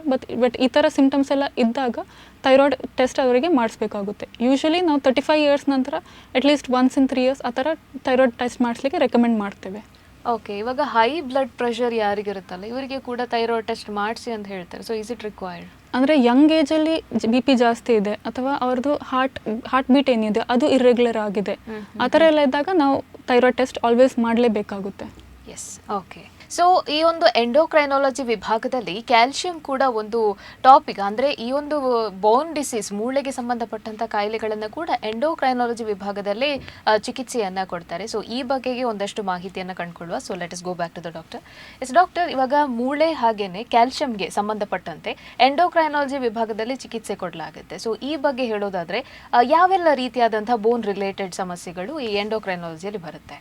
ಓಕೆ, ಯೂಶಲಿ ನಾನು ಹೇಳಿರೋ ಥರ ಪ್ಯಾರಾಥೈರಾಯ್ಡ್ ಗ್ಲ್ಯಾಂಡ್ ಅಂತ ನಮ್ಮ ಬಾಡಿಯಲ್ಲಿ ಗ್ರಂಥಿ ಇರುತ್ತೆ. ಅಲ್ಲಿಂದ ಉತ್ಪತ್ತಿಯಾಗೋ ಹಾರ್ಮೋನ್ಸ್ ನಮ್ಮ ಬ್ಲಡ್ಡಿಂದ ಎಷ್ಟು ಕ್ಯಾಲ್ಶಿಯಂ ಬೋನಿಗೆ ಹೋಗುತ್ತಾ ಅದನ್ನು ಡಿಸೈಡ್ ಮಾಡುವಂಥದ್ದು. ಸೊ ಅದಕ್ಕೋಸ್ಕರ ಅದರಲ್ಲಿ ಏನಾದರೂ ತೊಂದರೆ ಇದ್ದರೆ ಫ್ರ್ಯಾಕ್ಚರ್ ರಿಸ್ಕ್ ಜಾಸ್ತಿ ಆಗುವಂಥದ್ದು, ಎಸ್ಪೆಷಲಿ ಪೋಸ್ಟ್ ಮೆನೋಪಾಸಲ್ ಯಾರಿಗೆ ಮುಟ್ಟು ನಿಂತಿರುತ್ತಾ ಅಂಥವರಲ್ಲಿ ಫ್ರ್ಯಾಕ್ಚರ್ ರಿಸ್ಕ್ ಜಾಸ್ತಿ ಆಗುವಂಥದ್ದು. ಮತ್ತು ಸಣ್ಣ ಮಕ್ಕಳಲ್ಲಿ ನೋಡಿದರೆ ಕೆಲವೊಂದು ಮೆಟಬಾಲಿಕ್ ಬೋನ್ ಡಿಸೀಸ್ ಅಂತ ಹೇಳ್ತೇವೆ, ಕೆಲವೊಬ್ಬರಿಗೆ ಅವರು ಯೂರಿನಲ್ಲಿ ಜಾಸ್ತಿ ಕ್ಯಾಲ್ಶಿಯಂ ಲಾಸ್ ಆಗೋದು ಅಥವಾ ಫಾಸ್ಫೇಟ್ ಅಥವಾ ಲಾಸ್ ಆಗೋದು, ಅಂಥವರಿಗೆಲ್ಲೂ ಕೆಲವೊಂದು ಫ್ರ್ಯಾಕ್ಚರ್ ರಿಸ್ಕ್ ಜಾಸ್ತಿ ಇರ್ಬೋದು, ಅಥವಾ ಕೆಲವೊಬ್ಬರಲ್ಲಿ ಕಿಡ್ನಿ ಸ್ಟೋನ್ ರಿಸ್ಕ್ ಜಾಸ್ತಿ ಇರ್ಬೋದು. ಮತ್ತು ಕೆಲವು ಸಣ್ಣ ಮಕ್ಕಳಲ್ಲಿ ನೀವು ನೋಡಿರ್ತೀರ ಬೋನ್ ತುಂಬ ಸೊಟ್ಟವಾಗಿ ಬೆಳೆದಿರುವಂಥದ್ದು. ಇದೆಲ್ಲ ತೊಂದರೆಗಳು ಎಂಡೋಕ್ರೈನಾಲಜಿಯಲ್ಲಿ ಅಂಡರ್ ಬರುತ್ತೆ. Okay, right. ಇವಾಗ ಮೂಳೆ ಮುರಿತದ ಬಗ್ಗೆ ಹೇಳ್ತಾ ಇದ್ರಿ ನೀವು, ಅದು ಹೇಗೆ ಗೊತ್ತಾಗುತ್ತೆ ಇಲ್ಲಿ ಕಡಿಮೆ ಆಗ್ತಾ ಇದೆ ನಮಗೆ ಕ್ಯಾಲ್ಶಿಯಂ ಅಥವಾ ನಮಗೆ ರೀಚ್ ಕಡಿಮೆ ಆಗ್ತಾ ಇದೆ ಅಥವಾ ರಿಸ್ಕ್ ಇದೆ ಅಂತ ಹೇಗೆ ಗೊತ್ತಾಗುತ್ತೆ? ಯೂಶಲಿ ನಮ್ಮ ಬಾಡಿಯಲ್ಲಿ ಅರೌಂಡ್ 25-30 ಇಯರ್ಸ್ ಆಗುವಾಗ ನಮ್ಮದು ಬೋನಿದು ಮ್ಯಾಕ್ಸಿಮಮ್ ಸ್ಟ್ರೆಂತ್ ರೀಚ್ ಆಗುತ್ತೆ. ಸೊ ಎಸ್ಪೆಷಲಿ ಇವಾಗ ಪೋಸ್ಟ್ ಮೆನೋಪಾಸಲ್ ಅಂದರೆ ಯಾರ್ದು ಮುಟ್ಟು ನಿಂತಿರುತ್ತಾ ಅಂಥವರಲ್ಲಿ ಅದು ಬೋನ್ ಲಾಸ್ ಸಹಜ, ನಾರ್ಮಲ್ ಆಗಿಯೂ ಆಗುತ್ತೆ. ಯಾಕಂದರೆ ಅವರಲ್ಲಿ ಈಸ್ಟ್ರೋಜನ್ ಹಾರ್ಮೋನ್ ಕಡಿಮೆ ಆದಾಗ ಮೂಳೆಯಿಂದ ಕ್ಯಾಲ್ಶಿಯಂ ಹೊರಗೆ ಬರುವಂಥದ್ದು, ಮೂಳೆ ಸ್ಟ್ರೆಂತ್ ತುಂಬ ಕಡಿಮೆ ಆಗುವಂಥದ್ದು ಆಗುತ್ತೆ. ಸೊ ಇಂಥವರಲ್ಲಿ ನಮಗೆ ನಾವು ಸ್ಕ್ರೀನಿಂಗ್ ಮಾಡ್ತೇವೆ. ಅಂದರೆ ಕೆಲವೊಂದು ನಾವು ಅವರು ಪೇಷಂಟ್ ಬಂದಾಗ ನಾವು ಒಂದು ಫ್ರಾಕ್ ಸ್ಕೋರಿಂಗ್ ಅಂತ ಮಾಡ್ತೇವೆ. ಅಂದರೆ ಅವ್ರ ಹತ್ರ ಕೆಲವೊಂದು ಪ್ರಶ್ನೆಗಳನ್ನು ಕೇಳಿಬಿಟ್ಟು, ಅಂದರೆ ಅವ್ರ ಹೈಟ್ ಎಷ್ಟಿದೆ, ಅವ್ರ ವೆಯ್ಟ್ ಎಷ್ಟಿದೆ, ಅವರಿಗೆ ಹಿಂದೆ ಫ್ರ್ಯಾಕ್ಚರ್ ಆಗಿತ್ತಾ, ಅವ್ರ ಫ್ಯಾಮಿಲಿಯಲ್ಲಿ ಫ್ರ್ಯಾಕ್ಚರ್ ಹಿಸ್ಟ್ರಿ ಇದೆಯಾ, ಅಥವಾ ಕೆಲವೊಂದು ಮೆಡಿಸಿನ್ ಯೂಸ್ ಅಂದರೆ ಇವಾಗ ಸ್ಟಿರಾಯ್ಡ್ ಮೆಡಿಸಿನ್ಸ್ ಯಾರು ಯೂಸ್ ಮಾಡಿರ್ತಾರ ಅಂಥವ್ರಲ್ಲಿ ಫ್ರ್ಯಾಕ್ಚರ್ ರಿಸ್ಕ್ ಜಾಸ್ತಿ ಇರುತ್ತೆ. ಅಂಥದ್ದೇನಾದರೂ ಯೂಸ್ ಮಾಡಿದಾರಾ, ಅಥವಾ ಅವರಿಗೆ ಡಯಾಬಿಟೀಸ್ ಇದೆಯಾ, ಅವರಿಗೆ ಕೆಲವು ರುಮಟಾಯ್ಡ್ ಆರ್ಥರೈಟಿಸ್ ಅಂತ ಹೇಳ್ತೇವೆ, ಅಂಥ ಕೆಲವೊಂದು ಕಂಡೀಷನಲ್ಲಿ ಫ್ರ್ಯಾಕ್ಚರ್ ರಿಸ್ಕ್ ಜಾಸ್ತಿ ಇರುತ್ತೆ, ಅದೆಲ್ಲ ಏನಾದರೂ ಇದೆಯಾ ಅಂತ ಹೇಳಿಬಿಟ್ಟು ನಾವು ಅವ್ರದ್ದು ಒಂದು ಸ್ಕೋರಿಂಗ್ ಅಂತ ಮಾಡ್ತೇವೆ. ಅಂದರೆ ಅವರಿಗೆ ಇವಾಗ ಫ್ರ್ಯಾಕ್ಚರ್ ಆಗುವಂಥದ್ದು, ಸೊಂಟದ ಫ್ರ್ಯಾಕ್ಚರ್ ಇರಲಿ ಅಥವಾ ಬೇರೆ ಯಾವುದಾದ್ರೂ ಮೇಜರ್ ಫ್ರ್ಯಾಕ್ಚರ್ ಫ್ರ್ಯಾಕ್ಚರ್ ಇರಲಿ, ಅದರದ್ದು ರಿಸ್ಕ್ ಎಷ್ಟಿದೆ ಅಂತ ನಾವು ನೋಡಿಬಿಟ್ಟು ಅದ್ರ ಮೇಲೆ ಬೇಕಿದ್ರೆ ಕೆಲವೊಬ್ಬರಿಗೆ ಕೆಲವೊಂದು ಸ್ಕ್ಯಾನ್ ಮಾಡ್ತೇವೆ. ಅದು ಸ್ಕ್ಯಾನ್ ಮಾಡಿ ಅದರಲ್ಲೂ ಮೂಳೆ ವೀಕ್ ಇದೆಯಾ ಅಂತ ನೋಡಿ ಅವರಿಗೆ ಟ್ರೀಟ್ಮೆಂಟ್ ನಾವು ಆಫರ್ ಮಾಡ್ಬೋದು. ಯಾಕೆಂದರೆ ಫ್ರ್ಯಾಕ್ಚರ್ ಒಮ್ಮೆ ಆದ ನಂತರ ಅವ್ರದ್ದು ಮಾರ್ಬಿಡಿಟಿ, ಅವ್ರದ್ದು ಜೀವನ ತುಂಬ ಬದಲಾಗುತ್ತೆ, ಅದ್ರದ್ದು ಟ್ರೀಟ್ಮೆಂಟ್ ಕೂಡ ತುಂಬ ಎಕ್ಸ್ಪೆನ್ಸಿವ್ ಆಗುತ್ತೆ. ಬಟ್ ಇದು ಒಂದು ಪ್ರಿವೆಂಟಿವ್ ಸ್ಟೇಜಲ್ಲಿ ನಾವು ಬರ್ತೇವೆ. ಫ್ರ್ಯಾಕ್ಚರ್ ಆದ ನಂತರ ಯೂಶಲಿ ಆರ್ಥೋಪೆಡಿಷನ್ಸ್ ಮ್ಯಾನೇಜ್ ಮಾಡ್ತಾರೆ. ನಾವು ಫ್ರ್ಯಾಕ್ಚರ್ ಆಗೋ ಮುಂಚೆ ಅಥವಾ ಫ್ರ್ಯಾಕ್ಚರ್ ಪದೇ ಆಗ್ತಿದೆ ಅಥವಾ ಫ್ರ್ಯಾಕ್ಚರ್ ರಿಸ್ಕ್ ಇದೆ, ಆ ಟೈಮಲ್ಲಿ ನಾವು ಯಾವುದಾದ್ರೂ ಮೆಡಿಸಿನ್ ಕೊಟ್ಟು ಅವ್ರದ್ದು ಮೂಳೆದು ಸ್ಟ್ರೆಂತ್ ಏನಿದೆಯಾ ಅದು ಜಾಸ್ತಿ ಮಾಡಲಿಕ್ಕೆ ಟ್ರೈ ಮಾಡುವಂಥದ್ದು. ಓಕೆ, ಸೊ ಇದರಲ್ಲಿ ಇವಾಗ ಮೆಡಿಕಲ್ ಟರ್ಮ್ಸಲ್ಲಿ ಹೇಳೋದಾದರೆ ಟೆಸ್ಟಿನ ಬಗ್ಗೆ ಕೇಳೋದಾದರೆ ಯಾವೆಲ್ಲ ಟೆಸ್ಟ್ ಇದೆ? ಸೊ ಫ್ರ್ಯಾಕ್ಚರ್ ರಿಸ್ಕಿಗೆ ನಾವು ಡೆಕ್ಸಾ ಸ್ಕ್ಯಾನ್ ಅಂತ ಮಾಡ್ತೇವೆ. ಅಂದರೆ ಅದು ಒಂದು ಎಕ್ಸ್ರೇ ಮೆಷಿನ್ ಥರನೇ. ಸೊ ಅದರಲ್ಲಿ ನಮ್ಮ ಬೋನ್ ಎಷ್ಟು ಸ್ಟ್ರೆಂತ್ ಇದೆ, ಬೋನ್ ಸ್ಟ್ರೆಂತ್ ಹೇಗಿದೆ, ಅದರಲ್ಲಿ ಕ್ಯಾಲ್ಶಿಯಂ ಎಷ್ಟು ಡೆಪಾಸಿಟ್ ಆಗಿದೆ, ಮತ್ತು ಅದರಲ್ಲಿ ಏನಾದರೂ ಫ್ರ್ಯಾಕ್ಚರ್ ಇದೆಯಾ, ಅಂದರೆ ಲ್ಯಾಟ್ರಲ್ ವರ್ಟಿಬ್ರಲ್ ಅಸೆಸ್ಮೆಂಟ್ ಅಂತ ಮಾಡ್ತೇವೆ. ಕೆಲವೊಮ್ಮೆ ಹೇಗಿರುತ್ತೆ ಅಂದರೆ ಈ ಬೆನ್ನು ಮೂಳೆ ಫ್ರ್ಯಾಕ್ಚರ್ ಏನಿರುತ್ತೆ, ನಮ್ಮ ಅಜ್ಜಿಯಲ್ಲಿ ಎಲ್ಲ ನಾವು ನೋಡಿರ್ಬೋದು, ಅವ್ರು ತುಂಬ ಬೆನ್ನು ಅದೆಲ್ಲ ಆಗುತ್ತೆ, ಅವ್ರದ್ದು ಹೈಟ್ ಎಲ್ಲ ಸಣ್ಣದಾಗುತ್ತೆ. ಇದೆಲ್ಲ ಯೂಶಲಿ ಬೆನ್ನಿನ ಮೂಳೆ ಫ್ರ್ಯಾಕ್ಚರಿಂದಾಗಿ. ಇದರಲ್ಲಿ ಯೂಶಲಿ ಸಿಂಪ್ಟಮ್ಸ್ ಇರಲ್ಲ, ಅವರಿಗೆ ಅಷ್ಟು ನೋವು ಇಲ್ಲದೆ ಇರ್ಬೋದು. ಸೊ ಇಂಥವರಲ್ಲೆಲ್ಲ ನಾವು ಬೇಕಿದ್ರೆ ಡೆಕ್ಸಾ ಸ್ಕ್ಯಾನ್ ಅಂತ ಒಂದು ಟೆಸ್ಟ್ ಮಾಡಲಿಕ್ಕಾಗುತ್ತೆ. ಮತ್ತು ನಾವು ಕ್ಯಾಲ್ಶಿಯಂ ಪ್ರೊಫೈಲ್ ಅಂತ ಮಾಡ್ತೇವೆ. ಅಂದರೆ ಕ್ಯಾಲ್ಶಿಯಂ, ಫಾಸ್ಫೇಟ್, ವಿಟಮಿನ್ ಡಿ ಮತ್ತು ಒಂದು PTH ಅಂತ ಒಂದು ಹಾರ್ಮೋನ್ ಇರುತ್ತೆ. ಅದನ್ನು ನೋಡಿಬಿಟ್ಟು ಅದರಲ್ಲಿ ಏನಾದರೂ ಏರುಪೇರಿರೋ ಕಾರಣದಿಂದಾಗಿ ಇವರಿಗೆ ಫ್ರ್ಯಾಕ್ಚರ್ ರಿಸ್ಕ್ ಜಾಸ್ತಿ ಇದೆಯಾ ಅಂಥದ್ದೆಲ್ಲ ನೋಡ್ತೇವೆ. ಸೊ ಈ ಟೆಸ್ಟ್ಗಳಿಂದ ಅವರಿಗೆ ಯಾರಿಗೆ ಟ್ರೀಟ್ಮೆಂಟ್ ಬೇಕು ಅಥವಾ ಯಾರಿಗೆ ಟ್ರೀಟ್ಮೆಂಟ್ ಅಷ್ಟೊಂದು ಯೂಸ್ಫುಲ್ ಆಗಲಿಕ್ಕಿಲ್ಲ ಅದನ್ನು ನಾವು ಡಿಸೈಡ್ ಮಾಡಲಿಕ್ಕಾಗುತ್ತೆ. ಓಕೆ, ಸೊ ಈ ಪರೀಕ್ಷೆಗಳನ್ನು ಯಾರು ಮಾಡ್ತಾರೆ ಯೂಶಲಿ ಇದು ಡೆಕ್ಸಾ ಸ್ಕ್ಯಾನ್ ನಾವು ಪೇಷಂಟ್ ನೋಡಿಬಿಟ್ಟು, ನಾನು ಆವಾಗಲೇ ಹೇಳಿದ ಹಾಗೆ, ಇವಾಗ ಸಪೋಸ್ ಅವ್ರಿಗೆ ಆಲ್ರೆಡಿ ಒಮ್ಮೆ ಯಾವುದಾದ್ರೂ ಮೇಜರ್ ಫ್ರ್ಯಾಕ್ಚರ್ ಆಗಿದೆ, ಅದರಲ್ಲೂ ನಾವು ಫ್ರೆಜಿಲಿಟಿ ಫ್ರ್ಯಾಕ್ಚರ್ ಅಂತ ಹೇಳ್ತೇವೆ. ಅಂದರೆ ಇವಾಗ ನಾರ್ಮಲ್ ಹೋಗ್ತಾ ಇದ್ದಾಗೆ ಜಾರಿ ಬಿದ್ದು ಫ್ರ್ಯಾಕ್ಚರ್ ಆಯಿತು, ಅದು ಯೂಶಲಿ ಅಂದರೆ ಅವ್ರ ಮೂಳೆ ವೀಕ್ ಇದೆ ಅಂತ ಅದು ನಮ್ಗೆ ತೋರಿಸುತ್ತೆ. ಸೊ ಅಂಥವರಲ್ಲಿ ಕೆಲವೊಬ್ಬರಲ್ಲಿ ನಮ್ಮ ಡೈರೆಕ್ಟ್ ಟ್ರೀಟ್ಮೆಂಟ್ ಕೊಡ್ಬೋದು. ಯಾಕೆಂದರೆ ಆಲ್ರೆಡಿ ಫ್ರ್ಯಾಕ್ಚರ್ ಹಿಸ್ಟ್ರಿ ಇದೆ, ಅವರು ಕೆಲವೊಂದು ಬೋನ್ ವೀಕ್ ಮಾಡುವಂತಹ ಮೆಡಿಸಿನ್ಸ್ ಏನಿರುತ್ತೆ, ಅಂದರೆ ಸ್ಟಿರಾಯ್ಡ್ ಇರ್ಬೋದು ಅಥವಾ ಕೆಲವೊಂದು ಫಿಟ್ಸ್ ಮೆಡಿಸಿನ್ಸ್ ಇರ್ಬೋದು, ಅಂಥದ್ರಲ್ಲೆಲ್ಲ ಬೋನ್ ವೀಕ್ ಆಗುತ್ತೆ. ಅಥವಾ ಅವರಿಗೆ ಬೇರೆ ಯಾವುದಾದ್ರೂ ತೊಂದರೆ ಇದ್ದರೆ, ಇವಾಗ ರುಮಟಾಯ್ಡ್ ಇರ್ಬೋದು, ಕೆಲವೊಬ್ಬರಿಗೆ ಕ್ರಾನಿಕ್ ಡೈರಿಯಾ ಅಂದರೆ IBS, IBD ಆ ಥರ ಡಿಸೀಸಸ್ ಇದ್ದರೆ ಅಂಥವರಲ್ಲೆಲ್ಲ ನಾವು ಅವರಿಗೆ ಫ್ರ್ಯಾಕ್ಚರ್ ಹಿಸ್ಟ್ರಿ ಇದ್ದರೆ ನಾವು ಡೈರೆಕ್ಟಾಗಿ ಟ್ರೀಟ್ಮೆಂಟ್ ಕೊಡ್ಬೋದು. ಯಾರಲ್ಲಿ ಅಷ್ಟೊಂದು ಕ್ಲಿಯರ್ ಹಿಸ್ಟ್ರಿ ಇಲ್ವಾ ಮತ್ತು ಯಾರಲ್ಲಿ ಬೋನ್ ಅಷ್ಟೊಂದು ವೀಕ್ ಇಲ್ವಾ ಅಂಥವರಿಗೆ ನಾವು ಕೆಲವೊಂದು ಟೆಸ್ಟ್ ಮಾಡಿಬಿಟ್ಟು, ಅಂದರೆ ನಾವು ಪೇಷಂಟ್ ನೋಡಿ ನಾವು ಡಿಸೈಡ್ ಮಾಡ್ತೇವೆ. ಅದು ಮಾಡೋದು ಯೂಶಲಿ ಟೆಕ್ನಿಷಿಯನ್ಸ್ ಮಾಡ್ತಾರೆ. ಸೊ ಅಂದರೆ ಸ್ಕ್ಯಾನ್ ಎಲ್ಲ. ಸೊ ಅದು ಟೆಸ್ಟ್ ಮಾಡಿ ಬೇಕಾಗಿರೋ ಬ್ಲಡ್ ಟೆಸ್ಟ್ ಮಾಡಿ ನಾವು ಟ್ರೀಟ್ಮೆಂಟ್ ಆಫರ್ ಮಾಡ್ತೇವೆ ಅವ್ರಿಗೆ. ಓಕೆ, ಇವಾಗ ಮೂಳೆ ಮುರಿತದ ಅಪಾಯ ಏನಿದೆ, ಈ ಒಂದು ಫ್ರ್ಯಾಕ್ಚರ್ ರಿಸ್ಕ್, ಇದನ್ನು ಕಡಿಮೆ ಮಾಡೋದಕ್ಕೆ ಏನು ಮಾಡ್ಬೋದು? ಸೊ ಮೇಯ್ನ್ ಅಂದರೆ ನಮ್ಮ ಡಯಟಲ್ಲಿರೋ ಕ್ಯಾಲ್ಶಿಯಂ ಆ್ಯಂಡ್ ವಿಟಮಿನ್ ಡಿ. ಯಾಕೆಂದರೆ ಯೂಶಲಿ ಪೋಸ್ಟ್ ಮೆನೋಪಾಸಲ್ ಮುಟ್ಟು ನಿಂತ ನಂತರ ನಮಗೆ ಪರ್ ಡೇ ನಾವು ಆಲ್ಮೋಸ್ಟ್ 1000 to 1200 mg ಕ್ಯಾಲ್ಶಿಯಂ ತೊಗೊಳ್ಬೇಕು. ನಮಗೆ ಇವಾಗ ಹಾಲು ನೀವು ಒಂದು 100 ml ತೊಗೊಂಡ್ರೆ ಅದರಲ್ಲಿ 125 mg ಅಷ್ಟು ಕ್ಯಾಲ್ಶಿಯಂ ಇದೆ ಅಷ್ಟೇ. ಸೊ ನಾವು ಕ್ಯಾಲ್ಶಿಯಂ ಇಂಟೇಕ್ ಜಾಸ್ತಿ ಮಾಡ್ಕೊಳ್ಬೇಕು. ಮತ್ತು ನಮ್ಮದು ವಿಟಮಿನ್ ಡಿ ಅಂದರೆ ಅದು ಅರೌಂಡ್ 800 IU ಅಷ್ಟು ದಿನ ನಮಗೆ ಅಗತ್ಯವಿದೆ. ಸೊ ನಮ್ಮದು ಕ್ಯಾಲ್ಶಿಯಂ, ವಿಟಮಿನ್ ಡಿ ಲೆವೆಲ್ಸ್ ನಾವು ನಾರ್ಮಲ್ ಮಾಡಬೇಕು. ಮತ್ತು ನಮ್ಮದು ರೆಸಿಸ್ಟೆನ್ಸ್ ಟ್ರೈನಿಂಗ್, ಅಂದರೆ ಕೆಲವೊಬ್ಬರಿಗೆ ಏನಿರುತ್ತೆ ಮಸಲ್ ಮಾಸ್ ತುಂಬ ಕಡಿಮೆ ಆಗಿರುತ್ತೆ, ಅವರಿಗೆ ಇಂಬ್ಯಾಲೆನ್ಸ್ ಇರುತ್ತೆ. ಸೊ ಅಂಥವರಲ್ಲಿ ರೆಸಿಸ್ಟೆನ್ಸ್ ಟ್ರೈನಿಂಗ್ ಅಥವಾ ಯೋಗ ಇದು ಬ್ಯಾಲೆನ್ಸ್ ಎಲ್ಲ ಇಂಪ್ರೂವ್ ಮಾಡ್ಲಿಕ್ಕೆ ಹೆಲ್ಪ್ ಮಾಡುತ್ತೆ. ಸೊ ಅದರಿಂದ ನಮ್ಮದು ಫಾಲ್ ರಿಸ್ಕ್ ಕಡಿಮೆ ಮಾಡ್ಬೋದು, ಅವ್ರು ಬೀಳುವಂತಹ ಸಾಧ್ಯತೆ ಕಡಿಮೆ ಮಾಡ್ಬೋದು. ಸೊ ಎಕ್ಸಸೈಸ್, ಫಿಸಿಕಲ್ ಆ್ಯಕ್ಟಿವಿಟಿ ಮತ್ತು ಡಯಟ್, ನಮ್ಮದು ಕ್ಯಾಲ್ಶಿಯಂ, ವಿಟಮಿನ್ ಡಿ, ಅದರಿಂದ ನಾವು ತುಂಬ ಅದನ್ನು we can prevent fractures. Okay, so ಇವಾಗ ಮಕ್ಕಳ ಬಗ್ಗೆ, ಕಿಡ್ಸ್ ಬಗ್ಗೆ ಮಾತನಾಡೋದಾದರೆ, ಈ ಒಂದು ಹಾರ್ಮೋನ್ ಪ್ರಾಬ್ಲಮ್ಸ್ ಮಕ್ಕಳ ಮೇಲೆ ಯಾವ ರೀತಿಯಾದಂಥ ಪ್ರಭಾವವನ್ನು ಬೀರ್ಬೋದು? ಸೊ ನಮ್ಮ ಶರೀರದಲ್ಲೂ ಅನೇಕ ಹಾರ್ಮೋನ್ಸ್ ಇರುತ್ತೆ. ಇವಾಗ ಕೆಲವೊಂದು ನಾನು ಹೇಳಿದ ಹಾಗೆ ಗ್ರೋತ್ ಹಾರ್ಮೋನ್ ಅಂತ ಏನು ಹೇಳಿದ್ನೋ ಅದು ನಮ್ಮದು ಪಿಟ್ಯುಟರಿ ಗ್ರಂಥಿಯಿಂದ ಬರುವಂಥದ್ದು. ಸೊ ಅದರಿಂದಾಗಿ ಮಕ್ಕಳಲ್ಲಿ ಹೈಟ್ ತುಂಬ ಚಿಕ್ಕದಿರುತ್ತೆ. ಅಂದರೆ ಅವ್ರದ್ದು ನಾವು ಯೂಶಲಿ ಅವ್ರದ್ದು ಪೇರೆಂಟ್ಸ್ ಹೈಟ್ ನೋಡಿಬಿಟ್ಟು ಅವ್ರು ಎಷ್ಟು ಬೆಳಿಬೋದು ಅಂತ ನಾವು ಎಸ್ಟಿಮೇಟ್ ಮಾಡ್ಬೋದು. ಸೊ ಅದು ನಾರ್ಮಲ್ ಆಗಿ ಅವ್ರು ಬೆಳೀತಾ ಇಲ್ಲ ಆ ಥರ ಇದ್ದರೆ ನಾವು ಅದು ಕೆಲವೊಮ್ಮೆ ಗ್ರೋತ್ ಹಾರ್ಮೋನ್ ಅಥವಾ ಥೈರಾಯ್ಡ್ ಹಾರ್ಮೋನ್ ಪ್ರಾಬ್ಲಮ್ ಇದ್ದರೆ ಅವ್ರದ್ದು ಹೈಟ್ ತುಂಬ ಚಿಕ್ಕದಾಗಿರುವಂಥದ್ದು, ಅವ್ರದ್ದು ಮಾನಸಿಕ ಬೆಳವಣಿಗೆ ಅಂದರೆ ಅವರಿಗೆ ಕ್ಲಾಸಲ್ಲಿ ಓದೋದ್ರಲ್ಲಿ ಅಷ್ಟೊಂದು ಕಾನ್ಸಂಟ್ರೇಷನ್ ಮಾಡಲಿಕ್ಕಾಗಲ್ಲ. ಮತ್ತು ಕೆಲವೊಬ್ಬರಿಗೆ ಪೀರಿಯಡ್ಸ್ ನಾರ್ಮಲ್ ಟೈಮಲ್ಲಿ ಆಗಲ್ಲ, ಅಂದರೆ ಏನು 13-14 ಇಯರ್ಸಲ್ಲಿ ಮೆಚೂರ್ ಆಗಬೇಕು, ಅದು ಡಿಲೇ ಆಗುವಂಥದ್ದು. ಅಥವಾ ಅವ್ರು ತುಂಬ ಒಬಿಸ್ ಅಂದರೆ ಅವರಲ್ಲಿ ವೆಯ್ಟ್ ಗೇನ್ ಜಾಸ್ತಿ ಆಗುವಂಥದ್ದು, ಇಂಥದ್ದೆಲ್ಲ ತೊಂದರೆ ಥೈರಾಯ್ಡ್ ಹಾರ್ಮೋನ್ಸಿಂದ ಆಗ್ಬೋದು. ಮತ್ತು ನಮ್ಮದು ಆವಾಗ ನಾನು ಹೇಳಿರೋ ಹಾಗೆ ಎಡ್ರಿನಲ್ ಗ್ರಂಥಿ ಅಂತ ಏನಿರುತ್ತೋ ಅಲ್ಲಿಂದ ಕೆಲವೊಂದು ಕಾರ್ಟಿಸಾಲ್ ಅಂತ ಹಾರ್ಮೋನ್ ಉತ್ಪತ್ತಿ ಆಗುತ್ತೆ. ಅದು ಜಾಸ್ತಿ ಆದಲ್ಲಿ ಅವ್ರದ್ದು ವೆಯ್ಟ್ ತುಂಬ ಜಾಸ್ತಿ ಆಗುತ್ತೆ, ಬಟ್ ಹೈಟ್ ತುಂಬ ಕಡಿಮೆ ಆಗುತ್ತೆ. ಅಂಥದ್ದು ಅವರಲ್ಲೂ BP ಬರುವಂಥದ್ದು, ಶುಗರ್ ಬರುವಂಥ ರಿಸ್ಕ್ ಅಂಥದ್ದೆಲ್ಲ ತೊಂದರೆ ಆಗ್ಬೋದು. Yes, okay. ಇವಾಗ ನೀವು ಮೆನ್ಷನ್ ಮಾಡಿದ್ರಿ ಹುಡುಗಿಯರಲ್ಲಿ ಪೀರಿಯಡ್ ರಿಲೇಟೆಡ್, ಋತುಚಕ್ರದ ರಿಲೇಟೆಡ್ ಪ್ರಾಬ್ಲಮ್ಸ್ ಬರುವಂಥದ್ದು, ಅಂದರೆ ಡಿಲೇ ಆಗುವಂಥದ್ದು ಅಥವಾ ತುಂಬ ಬೇಗ ಆಗುವಂಥದ್ದು. ಸೊ ಇತ್ತೀಚೆಗೇನೋ ಜಾಸ್ತಿ ಆಗ್ತಾ ಇದೆ, ಸಣ್ಣ ವಯಸ್ಸಲ್ಲೇ ಮಕ್ಕಳು ದೊಡ್ಡವರಾಗ್ತಾ ಇರುವಂಥದ್ದು. ಸೊ ಇದಕ್ಕೆಲ್ಲ ಬೇಸಿಕಲಿ ಹಾರ್ಮೋನಲ್ಲಿ ಯಾವ ಚೇಂಜಸ್ ಆದರೆ ಅಥವಾ ಯಾವ ಹಾರ್ಮೋನ್ಸ್ ಈ ಒಂದು ಇದಕ್ಕೆ ಕಾರಣ ಅಂತ? ಪೀರಿಯಡ್ಸ್ ಯೂಶಲಿ ನಾವು 15 ಇಯರ್ಸ್ ಒಳಗೆ ಹೆಣ್ಮಕ್ಳಲ್ಲಿ ಪೀರಿಯಡ್ಸ್ ಶುರು ಆಗದಿದ್ರೆ ಅಥವಾ ಅವ್ರದ್ದು ಬ್ರೆಸ್ಟ್ ಗ್ರೋತ್ ಆಗಿ ವಿದಿನ್ 3 ಇಯರ್ಸ್ ಪೀರಿಯಡ್ಸ್ ಸ್ಟಾರ್ಟ್ ಆಗದಿದ್ರೆ ನಾವು ಅದನ್ನು ಡಿಲೇಡ್ ಪ್ಯೂಬರ್ಟಿ ಅಂತ ಹೇಳ್ತೇವೆ. ಅಂದರೆ ಪೀರಿಯಡ್ಸ್ ಡಿಲೇ ಆಗಿದೆ, ಆ ಟೈಮಲ್ಲಿ ನಾವು ಅವರಿಗೆ ಟೆಸ್ಟ್ಸ್ ಎಲ್ಲ ಮಾಡಿ ನೋಡಬೇಕಾಗುತ್ತೆ ಏನು ಕಾರಣ ಇದೆ ಅಂದರೆ ಅದು ನ್ಯಾಚುರಲ್ ಅಲ್ಲ. ಕೆಲವು ಮಕ್ಕಳಿಗೆ ಇವಾಗ ಹೌದು ಅದು ತುಂಬ ಬೇಗನೂ ಶುರು ಆಗುತ್ತೆ. ಅಂತ ತುಂಬ ಬೇಗ ಪೀರಿಯಡ್ಸ್ ಶುರು ಆಗೋರಿಗೆ ಕೆಲವೊಮ್ಮೆ ಅದು ನಮ್ಮದು ಇವಾಗ ನಮ್ಮ ಲೈಫ್ ಸ್ಟೈಲ್ ಚೇಂಜ್ ಆಗಿದೆ, ಪ್ರೊಸೆಸ್ಡ್ ಫುಡ್ ಇರಲಿ, ಕೆಲವೊಂದು ನಾವು ಎಂಡೋಕ್ರೈನ್ ಡಿಸ್ರಪ್ಟರ್ಸ್ ಅಂತ ಹೇಳ್ತೇವೆ, ನಾವು ಕನ್ಸ್ಯೂಮ್ ಮಾಡೋ ಪ್ಲಾಸ್ಟಿಕ್ ಅಥವಾ ನಾವು ಯೂಸ್ ಮಾಡೋ ಪ್ಲಾಸ್ಟಿಕ್ಕಿಂದನೂ ನಮ್ಮ ಶರೀರದಲ್ಲಿ ತುಂಬ ಹಾರ್ಮೋನ್ ಚೇಂಜಸ್ ಆಗ್ಬೋದು.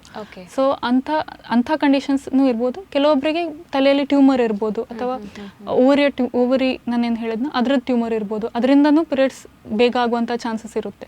ಸೊ ಇದನ್ನೆಲ್ಲ ನಾವು ಇವ್ಯಾಲ್ಯೂಯೇಟ್ ಮಾಡಿ ನೋಡಬೇಕಾಗುತ್ತೆ, ಅದು ಏನಕ್ಕೆ ಅವರಿಗೆ ಬೇಗ ಆಗಿದೆ. ಯಾಕಂದರೆ ಯೂಶಲಿ ಪೀರಿಯಡ್ಸ್ ಬೇಗ ಆದರೆ ಅವ್ರದ್ದು ಹೈಟ್ ಕೂಡ ಬೇಗ ಬೆಳೆದು ಇನಿಷಿಯಲಿ ಹೈಟ್ ಜಾಸ್ತಿ ಇರುತ್ತೆ, ಬಟ್ ಫೈನಲ್ ಹೈಟ್ ಏನು ಅವ್ರು ರೀಚ್ ಆಗಬೇಕಾ ಅಲ್ಲಿ ತನಕ ಅವ್ರ ಹೈಟ್ ಬೆಳೆಯಲ್ಲ. ಸೊ ಬೇಗನೆ ಅವ್ರ ಬೋನ್ ಫ್ಯೂಸ್ ಆಗುತ್ತೆ, ಅವ್ರ ಹೈಟ್ ತುಂಬ ಚಿಕ್ಕದಾಗುತ್ತೆ ಇವೆಂಚುಲಿ. ಓಕೆ. ಸೊ ಇವಾಗ ಸ್ಟೀರಾಯ್ಡ್ ಹಾರ್ಮೋನ್ಸ್ ಬಗ್ಗೆ ಹೇಳೋದಾದರೆ, ಸ್ಟೀರಾಯ್ಡ್ ಹಾರ್ಮೋನ್ಸ್ ಅಂದರೆ ಏನು? ಸ್ಟಿರಾಯ್ಡ್ ಹಾರ್ಮೋನ್ಸ್ ಅಂದರೆ ನಮ್ಮ ಬಾಡಿಯಲ್ಲಿ ಅನೇಕ ಥರದ ಹಾರ್ಮೋನ್ ಇದೆ. ಒಂದು ಕಾರ್ಟಿಸಾಲ್, ಒಂದು ಈಸ್ಟ್ರೋಜನ್, ಪ್ರೊಜೆಸ್ಟ್ರಾನ್, ಟೆಸ್ಟೋಸ್ಟ್ರಾನ್, ಇದೆಲ್ಲ ಸ್ಟಿರಾಯ್ಡ್ ಹಾರ್ಮೋನ್ಸ್. ಬಟ್ ಮೇನ್ಲಿ ನಾವು ಯೂಶಲಿ ಸ್ಟಿರಾಯ್ಡ್ ಅಂತ ಹೇಳುವಾಗ ಕಾರ್ಟಿಸಾಲ್ ಅದು ಹಾರ್ಮೋನ್ನ ಹೇಳ್ತೇವೆ. ಅದು ನಮ್ಮದು ಒತ್ತಡದ ಹಾರ್ಮೋನ್. ಅಂದರೆ ನಮ್ಮ ಶರೀರದಲ್ಲಿ ಯಾವುದೇ ಶಾರೀರಿಕ ಸ್ಟ್ರೆಸ್ ಇರಲಿ ಅಥವಾ ಮಾನಸಿಕ ಸ್ಟ್ರೆಸ್ ಇರಲಿ, ಆ ಟೈಮಲ್ಲಿ ನಮ್ಮ ಬಾಡಿಯಲ್ಲಿ ಅದು ಹೆಚ್ಚಾಗುತ್ತೆ, ಅದು ನಾರ್ಮಲಿನೇ ಹೆಚ್ಚಾಗುತ್ತೆ. ಅದರಿಂದ ಬರುವಂಥ ಕೆಲವು ತೊಂದರೆಗಳಂದರೆ ಇವಾಗ ನಮ್ಮದು ಯೂಶಲಿ ಕೆಲವೊಬ್ಬರಿಗೆ ಇವಾಗ ಡಯಾಬಿಟೀಸಲ್ಲಿ ಎಲ್ಲ ಮಾಡ್ತಾರೆ, ಮೆಡಿಸಿನ್ಸ್ ಸರಿ ತೊಗೊಳ್ತಿದ್ದಾರೆ, ಊಟ ಪಥ್ಯನೂ ಮಾಡ್ತಿದ್ದಾರೆ, ಆದ್ರೂ ಶುಗರ್ ಕಂಟ್ರೋಲ್ ಬರಲ್ಲ. ಕೆಲವೊಬ್ಬರಿಗೆ ಅದು ಸ್ಟ್ರೆಸ್ಸಿಂದ ಇರುತ್ತೆ, ಯಾಕಂದರೆ ಈ ಕಾರ್ಟಿಸಾಲ್ ಹಾರ್ಮೋನ್ ಅವರಲ್ಲಿ ಜಾಸ್ತಿ ಇರ್ಬೋದು. ಕೆಲವೊಮ್ಮೆ ಅದರದ್ದು ಬೇರೆ ಒಂದು ಕಂಡೀಷನ್ ಇರುತ್ತೆ, ಅಂದರೆ ಕೆಲವೊಂದು ಟ್ಯೂಮರ್ಸಿಂದಾಗಿ ಕಾರ್ಟಿಸಾಲ್ ಹಾರ್ಮೋನ್ ಬಾಡಿಯಲ್ಲಿ ಜಾಸ್ತಿ ಆದಾಗ ತುಂಬ ವೆಯ್ಟ್ ಜಾಸ್ತಿ ಆಗುವಂಥದ್ದು, ಅವ್ರ ಹತ್ರ ಫ್ರ್ಯಾಕ್ಚರ್ ರಿಸ್ಕ್ ಜಾಸ್ತಿ ಆಗುತ್ತೆ, ಅವರಿಗೆ BP ಶುಗರ್ ರಿಸ್ಕ್ ಜಾಸ್ತಿ ಆಗುತ್ತೆ, ಅಂಥದ್ದೆಲ್ಲ ತೊಂದರೆ ಇರುತ್ತೆ. ಮತ್ತು ಕೆಲವು ಕಾಮನ್ ಆಗಿ ನಾವು ನೋಡುವಂಥದ್ದಂದರೆ ಇವಾಗ ಕೆಲವೊಂದು ಮೆಡಿಸಿನ್ಸಲ್ಲಿ ಸ್ಟಿರಾಯ್ಡ್ಸ್ ಹೇಗೆ ಅಂದರೆ ಅದು ಕೆಲವೊಂದು ನಿಮ್ಮದು ಕಾಯಿಲೆಗೆ ಅದು ಅಗತ್ಯ, ಅದರಿಂದ ನಿಮ್ಮದು ಪ್ರಾಣನೇ ಉಳಿಬೋದು ಅಂಥ ಮೆಡಿಸಿನ್. ಬಟ್ ಅದನ್ನು ನೀವು ಜಾಸ್ತಿ ತೊಗೊಂಡ್ರೆ ಅದರಿಂದ ಪ್ರಾಣನೂ ಹೋಗ್ಬೋದು, ಇಂಥದ್ದೆಲ್ಲ ತೊಂದರೆ ಬರ್ಬೋದು. ಸೊ ಇವಾಗ ಕೆಲವೊಂದು ಚರ್ಮದ ಕಾಯಿಲೆ ಇರ್ಬೋದು, ಕೆಲವರಿಗೆ ಅಸ್ತಮಾ ಕಾಯಿಲೆ ಇರುತ್ತೆ ಅಂಥವರಿಗೆ, ಅಥವಾ ರುಮಟಾಯ್ಡ್ ಕಾಯಿಲೆ ಇದ್ದವರಿಗೆ, ಅಂಥವರಿಗೆ ಎಲ್ಲ ಸ್ಟಿರಾಯ್ಡ್ ಟ್ರೀಟ್ಮೆಂಟ್ ಇನಿಷಿಯಲಿ ಬೇಕಾಗುತ್ತೆ. ಬಟ್ ಅದನ್ನು ಕೆಲವು ಪೇಷಂಟ್ಸ್ ಏನು ಮಾಡ್ತಾರೆ ಅಂದರೆ ಅವರು ಮತ್ತೆ ಫಾಲೋಅಪಿಗೆ ಬರಲ್ಲ, ಅವರೇ ಕಂಟಿನ್ಯೂ ಮಾಡ್ತಾರೆ. ಯಾಕೆಂದರೆ ಸ್ಟಿರಾಯ್ಡ್ ತೊಗೊಂಡಾಗ ನಿಮ್ಮದು ಇದೆಲ್ಲ ಕಾಯಿಲೆ ನಿಮಗೆ ವಾಸಿ ಆಗುತ್ತೆ, ಬಟ್ ಅದು ಲಾಂಗ್ ಟರ್ಮ್ ನೀವು ತೊಗೊಂಡಾಗ ನಮ್ಮ ಶರೀರದಲ್ಲಿ ಏನು ನ್ಯಾಚುರಲ್ ಆಗಿ ಉತ್ಪತ್ತಿ ಆಗಬೇಕಾ ಅದು ಕಡಿಮೆ ಆಗುತ್ತೆ. ಸೊ ಆ ಟೈಮಲ್ಲಿ ಅವರಿಗೆ ಸಡನ್ ಅವರು ಅದು ಮೆಡಿಸಿನ್ ಸ್ಟಾಪ್ ಮಾಡಿದರೆ ಪ್ರಾಣಕ್ಕೂ ಅಪಾಯ ಆಗುವಂಥ ಚಾನ್ಸ್ ಇರುತ್ತೆ. ಅಂದರೆ BP ಲೋ ಆಗೋದು, ಸಡನ್ ವಾಂತಿ ಆಗೋದು, ಅದೆಲ್ಲ ತೊಂದರೆ ಕಾಣಿಸ್ಕೊಳ್ಬೋದು. S, okay. ಇವಾಗ ಈ ಸ್ಟೀರಾಯ್ಡ್ ಹಾರ್ಮೋನ್ಸಿಂದ ಯಾವೆಲ್ಲ ರೋಗಗಳು ಬರ್ಬೋದು ಅಂತ? ಸೊ ಸ್ಟಿರಾಯ್ಡ್ ನಮ್ಮ ಶರೀರದಲ್ಲಿ ತುಂಬ ಕಡಿಮೆ ಆದರೆ ಅದಕ್ಕೆ ಎಡಿಸನ್ಸ್ ಅಂತ ಹೇಳ್ತೇವೆ, ಎಡಿಸನ್ಸ್ ಡಿಸೀಸ್ ಅಂತ. ಅದು ಇವಾಗ ನಮ್ಮದು ಎಡ್ರಿನಲ್ ಗ್ರಂಥಿ ಏನಿದೆಯಾ, ಸ್ಟಿರಾಯ್ಡ್ ಎಲ್ಲಿಂದ ಉತ್ಪತ್ತಿ ಆಗ್ತಿದೆ ಅಲ್ಲಿದು TB ಇರ್ಬೋದು ಅಥವಾ ಬೇರೆ ಯಾವುದಾದ್ರೂ ಇನ್ಫೆಕ್ಷನ್ ಇರ್ಬೋದು, ಅದರಿಂದಾಗಿ ನಮ್ಮ ಶರೀರದಲ್ಲಿ ತುಂಬ ಕಡಿಮೆ ಆಗ್ಬೋದು ಆ ಹಾರ್ಮೋನ್. ಆ ಟೈಮಲ್ಲಿ ಅವರಿಗೆ ವೆಯ್ಟ್ ಗೇನ್ ಆಗಲ್ಲ, ವೆಯ್ಟ್ ಲಾಸ್ ಆಗ್ತಾ ಇರುತ್ತೆ, ತುಂಬ ವಾಮಿಟಿಂಗ್ ಇರ್ಬೋದು, ಅವ್ರದ್ದು ಪೊಟ್ಯಾಷಿಯಮ್ ಲೋ ಆಗೋದು, ಮತ್ತು ತುಂಬ ಸುಸ್ತಾಗೋದು, ಅಂಥದ್ದೆಲ್ಲ ಸಮಸ್ಯೆ ಇರುತ್ತೆ. ಅವರಿಗೆ ಏನಾದರೂ ಸಣ್ಣ ಪುಟ್ಟ ಶೀತ ಜ್ವರ ಬಂದ್ರೂ ಅದು ತುಂಬ ಜೋರಾಗುವಂಥದ್ದು, ತುಂಬ ಸೀರಿಯಸ್ ಆಗಿ ಅವ್ರು ಅಡ್ಮಿಟ್ ಆಗುವಂತಹ ಸ್ಥಿತಿನೂ ಬರ್ಬೋದು. ಇನ್ನೊಂದು ಹೇಳಿದ್ರೆ ಕುಶಿಂಗ್ ಸಿಂಡ್ರೋಮ್ ಅಂತ ಹೇಳ್ತೇವೆ. ಅಂದರೆ ಯಾರಲ್ಲಿ ಸ್ಟಿರಾಯ್ಡ್ ಹಾರ್ಮೋನ್ ತುಂಬ ಜಾಸ್ತಿಯಾಗಿ ಉತ್ಪತ್ತಿ ಆಗ್ತಿದೆಯಾ, ಅದು ಕೆಲವೊಂದು ಟ್ಯೂಮರ್ಗಳಿರ್ಬೋದು ಅಥವಾ ಬೇರೆ ಕಾರಣದಿಂದ ಅದು ಜಾಸ್ತಿ ಆಗ್ಬೋದು. ಸೊ ಇಂಥವರಲ್ಲಿ ಅವ್ರದ್ದು ವೆಯ್ಟ್ ತುಂಬ ಜಾಸ್ತಿ ಆಗುವಂಥದ್ದು, ಹೊಟ್ಟೆ ಮೇಲೆ ಸ್ಟ್ರೆಚ್ ಮಾರ್ಕ್ಸ್, ಕೆಂಪು ಕಲರ್ ಆಗಿ ಸ್ಟ್ರೆಚ್ ಮಾರ್ಕ್ಸ್ ಬರುವಂಥದ್ದು, ಅವರಿಗೆ ತುಂಬ ಫ್ರ್ಯಾಕ್ಚರ್ ಜಾಸ್ತಿ ಆಗೋದು, ಅಥವಾ ಕೆಲವೊಮ್ಮೆ ತಲೆ ಟ್ಯೂಮರಿಂದಲೂ ಈ ಥರ ತೊಂದರೆ ಎಲ್ಲ ಬರುತ್ತೆ. ಮತ್ತು ಇನ್ನೊಂದು ಕಾಮನ್ ಆಗಿ ನೋಡೋದಂದರೆ ಅವರು ನಾನು ಹೇಳಿದ ಹಾಗೆಯೇ ಕೆಲವೊಂದು ಮೆಡಿಸಿನ್ಸ್ ಲಾಂಗ್ ಟರ್ಮ್ ತೊಗೊಂಡಿದ್ರೆ, ಇವಾಗ ಕೆಲವೊಂದು ಬೇರೆ ತೊಂದರೆಗೆ ರುಮಟಾಯ್ಡ್ ಇರ್ಬೋದು ಅಥವಾ ಗಂಟು ನೋವು ಅಂಥ ತೊಂದರೆಗೆ ಅವರು ಯೂಶಲಿ ಅದು ಸ್ಟಿರಾಯ್ಡ್ ಕೊಟ್ಟಾಗ ಸ್ವಲ್ಪ ಟೈಮ್ಗೆ ಅದು ಚೆನ್ನಾಗಿ ಅನಿಸುತ್ತೆ ಅವರಿಗೆ. ಬಟ್ ಅವರು ಅದನ್ನೇ ತುಂಬ ಟೈಮ್ ಕಂಟಿನ್ಯೂ ಮಾಡಿದರೆ ನಮ್ಮ ಶರೀರದಲ್ಲಿ ಎಡ್ರಿನಲ್ ಗ್ರಂಥಿ ಏನಿದೆಯೋ ಅದು ಕಡಿಮೆ ಕೆಲಸ ಮಾಡುತ್ತೆ ಮತ್ತು ಅದ್ರದ್ದು ಕೆಲಸನೇ ಸ್ಟಾಪ್ ಆಗುತ್ತೆ. ಆ ಟೈಮಲ್ಲಿ ಅವರು ಸಡನ್ನಾಗಿ ಸ್ಟಿರಾಯ್ಡ್ಸ್ ಬಿಟ್ಟರೆ ಅವರಿಗೆ ಸೀರಿಯಸ್ ಆಗುವಂಥ, ಅಂದರೆ ಏನು ಶೀತ ಜ್ವರ ಬಂದಾಗಲೂ ಅದು ತುಂಬ ಸೀರಿಯಸ್ ಆಗುವಂಥ ರಿಸ್ಕ್ ಇರುತ್ತೆ. Right, okay. ಇವಾಗ ಇದೊಂದು ಸಿಲ್ಲಿ ಕ್ವಶನ್ ನಾನು ಕೇಳ್ತಾರೆ, ನಂಗೆ ಗೊತ್ತಿಲ್ಲ ಇದು ಹೌದಾ ಅಂತ. ಬಾಡಿ ಬಿಲ್ಡರ್ಸ್ ಎಲ್ಲ ಸ್ಟೀರಾಯ್ಡ್ಸ್ ತೊಗೊಳ್ತಾರೆ ಅಂತ ಹೇಳ್ತಾರಲ್ಲ, ಸೊ ಇದನ್ನು ತೊಗೊಂಡಾಗ ಅವರ ಹಾರ್ಮೋನ್ಸಲ್ಲಿ ಚೇಂಜಸ್ ಆಗುವಂಥದ್ದಾಗುತ್ತಾ? ಎಸ್, ಯೂಶಲಿ ಅದು ನಾವು ಬಾಡಿ ಬಿಲ್ಡರ್ಸ್ ಸ್ಟೀರಾಯ್ಡ್ಸ್ ಅಂತ ಏನು ಹೇಳ್ತೇವೆ ಅದು ಟೆಸ್ಟೋಸ್ಟೆರಾನ್ ಇಂಜೆಕ್ಷನ್ ತೊಗೊಳ್ತಾರೆ, ಯಾಕಂದರೆ ಅವ್ರದ್ದು ಮಸಲ್ ಮಾಸ್ ಗೇನ್ ಮಾಡಲಿಕ್ಕೆ. ಓಕೆ. ಸೊ ಇದರಲ್ಲಿ ಏನಾಗುತ್ತೆ ಅಂದರೆ ಅವ್ರದ್ದು ಫರ್ಟಿಲಿಟಿ ಕಡಿಮೆ ಆಗುತ್ತೆ. ಟೆಸ್ಟೋಸ್ಟೆರಾನಿಂದ ಮಸಲ್ಸ್ ಗೇನ್ ಆಗ್ಬೋದು, ಬಟ್ ಅವರಿಗೆ ಮಕ್ಕಳು ಆಗುವ ಏನು ಸ್ಪರ್ಮ್ ಕೌಂಟ್ ಏನಿದೆಯೋ ಅದೆಲ್ಲ ಕಡಿಮೆ ಆಗುತ್ತೆ. ಮತ್ತು ಬೇರೆ ತೊಂದರೆ ಅಂತ ಹೇಳಿದ್ರೆ ಅದು ಲಾಂಗ್ ಟರ್ಮ್ ತೊಗೊಂಡ್ರೆ ಅವ್ರಿಗೆ ಮಸಲ್ಸ್ ಕೂಡ ಸಡನ್ ರಪ್ಚರ್ ಆಗೋದು ಅಂಥದ್ದೆಲ್ಲ ಕಂಡೀಷನ್ಸ್ ಬರ್ಬೋದು. ಮತ್ತು ಸಮ್ಟೈಮ್ಸ್ ಅದು ಗ್ರೋತ್ ಹಾರ್ಮೋನ್ ಕೂಡ ಅಬ್ಯೂಸ್ ಮಾಡ್ತಾರೆ, ಅಂದರೆ ಗ್ರೋತ್ ಹಾರ್ಮೋನ್ ಕೂಡ ತೊಗೊಳ್ತಾರೆ. ಇದರಲ್ಲಿ ಬೇರೆ ಚೇಂಜಸ್ ಕೂಡ ಇರುತ್ತೆ, ಅಂದರೆ ಕೆಲವು cardiac risk, BP risk, sugar risk ಅದೆಲ್ಲ ಬರುವಂಥದ್ದು ಇರುತ್ತೆ. ಓಕೆ. ಇನ್ನೊಂದು ಕೆಲವೊಂದು ಹೆಣ್ಮಕ್ಳನ್ನು ಗಮನಿಸಿದ್ರೆ ಅವರಿಗೆ ಮುಖದಲ್ಲಿ ಕೂದಲು ಬರುವಂಥದ್ದು ಅಥವಾ ಕೈಯಲ್ಲಿ ಹುಡುಗರ ಹಾಗೆ ಕೂದಲು ಬರುವಂಥದ್ದು, ಸೊ ಇದಕ್ಕೆಲ್ಲ ಮೇಜರ್ ರೀಸನ್ ಹಾರ್ಮೋನ್ ಅಂತ ಹೇಳ್ಬೋದಾ? ಎಸ್, ಅದು ಅದರಲ್ಲಿ ಎರಡು ಥರನೂ ಇರುತ್ತೆ. ಕೆಲವೊಬ್ಬರಿಗೆ ಹೇಗಿರುತ್ತೆ ಅಂದರೆ ಫ್ಯಾಮಿಲಿಯಲ್ಲಿ ಎಲ್ರಿಗೂ ಸ್ವಲ್ಪ ಕೂದಲು ಜಾಸ್ತಿನೇ ಇರುತ್ತೆ, ಕೈಯಲ್ಲಿ ಜಾಸ್ತಿ ಇರುತ್ತೆ. ಅದಕ್ಕೆ ನಾವು ಇಡಿಯೋಪತಿಕ್ ಹರ್ಸಿಟಿಸಮ್ ಅಂತ ಹೇಳ್ತೇವೆ. ಅಂದರೆ ಬೇರೆ ಏನೂ ಕಾರಣ ಇಲ್ಲ, ಬಟ್ ಅವ್ರದ್ದು ಸ್ಕಿನ್ ಲೆವೆಲಲ್ಲಿ ಸ್ಕಿನ್ನಿದು ಏನು ರಿಸೆಪ್ಟರ್ಸ್ ಇರುತ್ತೆ ಅದ್ರ ಲೆವೆಲಲ್ಲೇ ಅವ್ರದ್ದು ಸೆನ್ಸಿಟಿವಿಟಿ ಜಾಸ್ತಿ ಇದೆ. ಕೆಲವೊಬ್ಬರಲ್ಲಿ ಏನು ಹೇಗಿರುತ್ತೆ ಅಂದರೆ ಇವಾಗ PCOS ಫಾರ್ ಎಕ್ಸಾಂಪಲ್ ನಾನು ಹೇಳಿದ ಥರ ಅಲ್ಲಿ ಕೆಲವೊಬ್ಬರಲ್ಲಿ ಟೆಸ್ಟೋಸ್ಟೆರಾನ್ ಹಾರ್ಮೋನ್ ಜಾಸ್ತಿ ಇರುತ್ತೆ, ಅಂಥವರಲ್ಲೂ ಮುಖದಲ್ಲಿ ಜಾಸ್ತಿ ಕೂದಲು ಬರೋದು, ಕೈಯಲ್ಲಿ ಜಾಸ್ತಿ ಕೂದಲು ಬರೋದು ಅಂಥ ಚಾನ್ಸಸ್ ಇರುತ್ತೆ. ಸೊ ಅದಕ್ಕೆ ಬೇರೆ ಬೇರೆ ಕಾರಣಗಳಿರುತ್ತೆ. ಅದಕ್ಕೆ ನಾವು ಬ್ಲಡ್ ಟೆಸ್ಟ್ ಯೂಶಲಿ ಮಾಡಿಬಿಟ್ಟು ಅದು ಟೆಸ್ಟೋಸ್ಟೆರಾನ್ ಜಾಸ್ತಿ ಇದೆಯಾ ಅಥವಾ ಏನು ಎಲ್ಲ ನಾರ್ಮಲ್ ಇದೆ ಅಂತ ಹೇಳಿದ್ರೆ ಕೆಲವೊಮ್ಮೆ ಫ್ಯಾಮಿಲಿಯಲ್ ಕಾಸಸ್ಸು ಇರುತ್ತೆ. ಸೊ ಬಟ್ ನಾವು ರೂಲ್ ಔಟ್ ಮಾಡಬೇಕಾಗುತ್ತೆ. ಕೆಲವೊಬ್ಬರಿಗೆ ಸಣ್ಣ ವಯಸ್ಸಿಂದ ಎಡ್ರಿನಲ್ ಗ್ರಂಥಿ ಏನಿದೆಯಾ ಅದರದ್ದು ಕೆಲವೊಂದು ತೊಂದರೆಯಿಂದಲೂ ಈ ಥರ ಜಾಸ್ತಿ ಕೂದಲು ಬೆಳೆಯುವಂಥದ್ದು ಅದೆಲ್ಲ ತೊಂದರೆ ಆಗ್ಬೋದು. Right, okay. ಸೊ ಇವಾಗ ವೈದ್ಯಕೀಯ ಕ್ಷೇತ್ರದಲ್ಲಿ ಇವಾಗಂತೂ ಆಧುನಿಕವಾಗಿ ಎಲ್ಲನೂ ಬದಲಾಗ್ತಾ ಇದೆ, ತುಂಬ ಮುಂದೆ ಹೋಗ್ತಾ ಇದೆ ನಮ್ಮ ಒಂದು ವೈದ್ಯಕೀಯ ಕ್ಷೇತ್ರ. ಸೊ ಈ ಬಗ್ಗೆ ಕೇಳೋದಾದರೆ ಈ ಡಯಾಬಿಟೀಸ್ ಅನ್ನುವಂಥದ್ದು ಇಂಡಿಯಾದಲ್ಲಿ ಹೆಚ್ಚಾಗಿ ಕಾಣಿಸ್ಕೊಳ್ಳುವಂಥ ಸಮಸ್ಯೆ. ಎಲ್ಲರಿಗೂ ಒಂದು ಡಯಾಬಿಟೀಸ್ ಅದು ಭಯ ಅಂತ ಇದ್ದೇ ಇರ್ತದೆ. ಸೊ ಸದ್ಯದ ಮಟ್ಟಿಗೆ ಇಂಜೆಕ್ಷನ್ಸ್ ಆಗಿರ್ಬೋದು, ಟ್ಯಾಬ್ಲೆಟ್ಸ್ ಈ ರೀತಿಯಲ್ಲೇ ಹೋಗ್ತಾ ಇದೆ. ಇವಾಗ ಏನಾದರೂ ಅಪ್ಗ್ರೇಡ್ ಆಗಿದೆಯಾ ಈ ಒಂದು ಮೆಡಿಕಲ್ ಟರ್ಮಿನಾಲಜಿ? ಎಸ್, ಇವಾಗ ಡಯಾಬಿಟೀಸ್ ಹೇಗೆ ಅಂದರೆ ಅದು ಮೆಡಿಕಲ್ ಫೀಲ್ಡಲ್ಲೂ it's an ever evolving field. ಯಾಕಂದರೆ ತುಂಬ ಜನರಿಗೆ ಸಮಸ್ಯೆ ಇದೆ, ಸೊ ತುಂಬ ಮೆಡಿಸಿನ್ಸ್ ಬರ್ತಾ ಇದೆ, ತುಂಬ ರಿಸರ್ಚ್ ಆಗ್ತಿದೆ. ಸೊ ಅದರಲ್ಲಿ ಇವಾಗ ಹೊಸದಾಗಿ ಅಂದರೆ ಒಂದು ಇನ್ಹೇಲ್ಡ್ ಇನ್ಸುಲಿನ್ ಅಂತ ಬಂದಿದೆ. ಅಂದರೆ ಯೂಶಲಿ ಇನ್ಸುಲಿನ್ ಇಲ್ಲಿ ತನಕ ಇದ್ದಿದ್ದು ಒಂದು ಚುಚ್ಚುಮದ್ದು ರೂಪದಲ್ಲಿ, ಸೊ ಅದನ್ನು ದಿನ ತಗೊಳ್ಬೇಕಿತ್ತು. ಇವಾಗ ಇಂಡಿಯಾದಲ್ಲೂ ಲಾಂಚ್ ಆಗಿದೆ ಇನ್ಹೇಲ್ಡ್ ಇನ್ಸುಲಿನ್, ಎಫ್ರಿಜಾ ಅಂತ ಬ್ರ್ಯಾಂಡ್ ನೇಮಲ್ಲಿ ಬರ್ತಾ ಇದೆ. ಸೊ ಅದು ಹೇಗೆ ಅಂದರೆ ನೀವು ಯೂಶಲಿ ಅಸ್ತಮಾದವರನ್ನು ನೋಡಿರ್ತೀರ, ಒಂದು ಪಂಪ್ ಹಿಡ್ಕೊಂಡು ಅವರು ಇನ್ಹೇಲ್ ಮಾಡ್ತಾರೆ, ಅದೇ ರೀತಿಯಲ್ಲಿ ಇನ್ಸುಲಿನ್ ಕೂಡ ತಗೊಳ್ಬೋದು. ಇವಾಗ ಅದು ಸ್ವಲ್ಪ ಎಕ್ಸ್ಪೆನ್ಸಿವ್ ಇದೆ, ಬಟ್ ಮುಂದೆ ಹೋಗಿ ಅದು ಸ್ವಲ್ಪ ಜನರಿಗೆಲ್ಲ ಬಂದಾಗ ನಮಗೆ ಎಲ್ರಿಗೂ ಪ್ರಿಸ್ಕ್ರೈಬ್ ಮಾಡುವಂಥದ್ದು ಆಗುತ್ತೆ. ಮತ್ತು ಇನ್ನೊಂದಂದರೆ ಒನ್ಸ್ ವೀಕ್ಲಿ ಇನ್ಸುಲಿನ್ ಕೂಡ ಬಂದಿದೆ, ಐಕೋಡೆಕ್ ಅಂತ ಹೇಳ್ತೇವೆ. ಅದು ಯೂಶಲಿ ಇನ್ಸುಲಿನ್ ಡೈಲಿ ತೊಗೊಳ್ಳೋವಂಥದ್ದು, ಬಟ್ ಇದು ಒನ್ಸ್ ಅ ವೀಕ್ ನೀವು ಇಂಜೆಕ್ಟ್ ಮಾಡಿದ್ರೂ ಅದರದ್ದು ಲಾಂಗ್ ಆ್ಯಕ್ಟಿಂಗ್ ಇರುತ್ತೆ. ಅದು ಸೊ ಆಲ್ಮೋಸ್ಟ್ 1 ವೀಕ್ ನಿಮಗೆ ಅದರದ್ದು ಆ್ಯಕ್ಷನ್ ಇರುತ್ತೆ. ಅದು ಇಂಡಿಯಾದಲ್ಲಿ ಅಪ್ರೂವ್ ಆಗಿದೆ, ಬಟ್ ಇನ್ನೂ ಲಾಂಚ್ ಆಗಿಲ್ಲ. ಮತ್ತು ಹೊಸದಾಗಿ ಇವಾಗ ನೀವು ಕೇಳಿರ್ತೀರ ಒಜೆಂಪಿಕ್, ಟಿರ್ಜಪಟೈಡ್, ಮಾಂಜಾರೋ ಎಲ್ಲ ಕೇಳಿರ್ತೀರ. ಸೊ ಅದನ್ನು ಯೂಶಲಿ ಅದು ಒಬೆಸಿಟಿ ಪ್ಲಸ್ ಡಯಾಬಿಟಿಸ್ ಎರಡಕ್ಕೂ ಹೆಲ್ಪ್ ಆಗುವಂಥದ್ದು. ಅದು ಕೆಲವೊಬ್ಬರು ವೆಯ್ಟ್ ಲಾಸ್ಗೆ ಅಂತ ಮಾಡ್ತಾರೆ, ಬಟ್ ಯೂಶಲಿ ತುಂಬ ಒಬೀಸ್ ಇದ್ದವರು ಅಥವಾ ತುಂಬ ಡಯಾಬಿಟಿಸ್ ಅನ್ಕಂಟ್ರೋಲ್ ಇದ್ದವರಿಗೆಲ್ಲ ಇದು ಅವ್ರದ್ದು ವೆಯ್ಟ್ ಕಡಿಮೆ ಮಾಡ್ಲಿಕ್ಕೆ ಹೆಲ್ಪ್ ಮಾಡುತ್ತೆ. ಸೊ ಇದೆಲ್ಲ ಇದು ಟಿರ್ಜಪಟೈಡ್ ಅಥವಾ ಮಾಂಜಾರೋ ಏನಿದೆ ಇದನ್ನು once a week injection. Right, okay. ಇವಾಗ ಹ್ಯಾಪಿ ಹಾರ್ಮೋನ್ಸ್ ಅಂತ ಕೂಡ ಇದೆಯಲ್ಲ, ಸೊ ಡೋಪಮಿನ್ ಆಗಿರ್ಬೋದು, ಆಕ್ಸಿಟೋಸಿನ್, ಈ ಬಗ್ಗೆ ಹೇಳೋದಾದರೆ ಸೊ ಹ್ಯಾಪಿ ಹಾರ್ಮೋನ್ಸ್ ಅಂದರೆ ಏನು?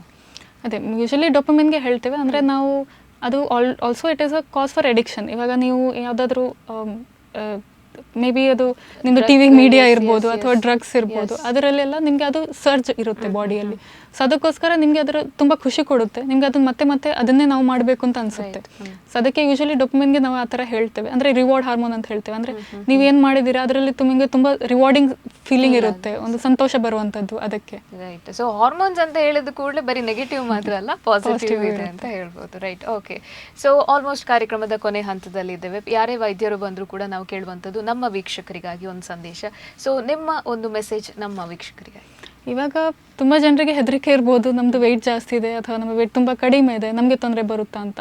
ಹಾಗೇನು ಇರೋದಿಲ್ಲ. ಇವಾಗ ನಮ್ಮದು ಸೈನ್ಸ್ ಹೇಗಿದೆ ಅಂದರೆ ನಾವು ಪ್ರಿವೆಂಟಿವ್, ಅಂದರೆ ನಿಮಗೆ ರಿಸ್ಕ್ ಫ್ಯಾಕ್ಟರ್ಸ್ ಇದ್ದರೆ ನಾವು ಅದು ನಿಮಗೆ ಕಾಯಿಲೆ ಬರೋದನ್ನು ಡಿಲೇ ಮಾಡುವ ಹಾಗೆ ತುಂಬ ನಮಗೆ ಫೆಸಿಲಿಟೀಸ್ ಇದೆ.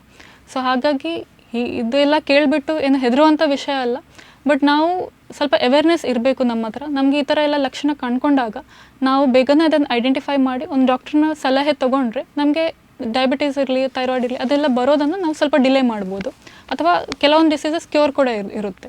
ಹಾಗಾಗಿ ನಾವು ಇನ್ಫಾರ್ಮೇಷನ್ನ ನಾವು ಹೇಗೆ ತೊಗೊಳ್ತೇವೆ ಅದ್ರ ಮೇಲೇನೂ ಇದೆ.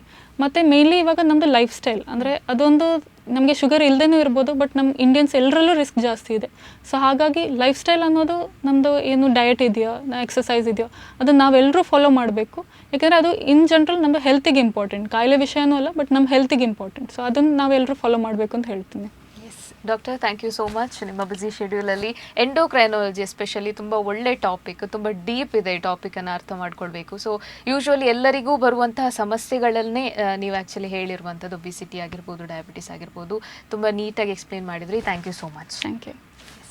ನೋಡಿದ್ರಲ್ಲ ವೀಕ್ಷಕರೇ, ಇವತ್ತಿನ ಈ ಸಂಚಿಕೆಯಲ್ಲಿ ಎಂಡೋಕ್ರೈನಾಲಜಿ ಅಥವಾ ಈ ಹಾರ್ಮೋನ್ಸ್ನಿಂದ ಆಗುವಂತಹ ಸಮಸ್ಯೆಗಳ ಬಗ್ಗೆ ನಿಮಗೂ ಕೂಡ ಸಾಕಷ್ಟು ಮಾಹಿತಿ ಸಿಕ್ತು ಅಂತ ಅಂದ್ಕೊಳ್ತೇವೆ. ಸೊ ನಿಮ್ಮಲ್ಲಿ ಏನಾದರೂ ಸಮಸ್ಯೆಗಳು ಕಂಡು ಬರ್ತಾ ಇದೆ ಅಥವಾ ಏನಾದರೂ ಲಕ್ಷಣಗಳು ಕಾಣಿಸ್ಕೊಳ್ತಾ ಇದೆ ಅಂತ ಹೇಳಿದರೆ ತತ್ಕ್ಷಣ ಫಾದರ್ ಮುಲ್ಲರ್ ಆಸ್ಪತ್ರೆಗೆ ಭೇಟಿ ಕೊಡಿ. ಅಲ್ಲಿರುವಂತಹ ನುರಿತ ವೈದ್ಯರು ನಿಮ್ಮ ಯಾವುದೇ ಸಮಸ್ಯೆಗಳಿಗೆ ಪರಿಹಾರವನ್ನು ಕೊಡ್ತಾರೆ. ಹಾಗೆಯೇ ಇನ್ನಷ್ಟು ಸುದ್ದಿ ಹಾಗೂ ಮನೋರಂಜನೆಗಳಿಗಾಗಿ ನೋಡ್ತಾ ಇರಿ ನಿಮ್ಮ ನೆಚ್ಚಿನ ದೈಜ್ ವರ್ಲ್ಡ್ 24x7.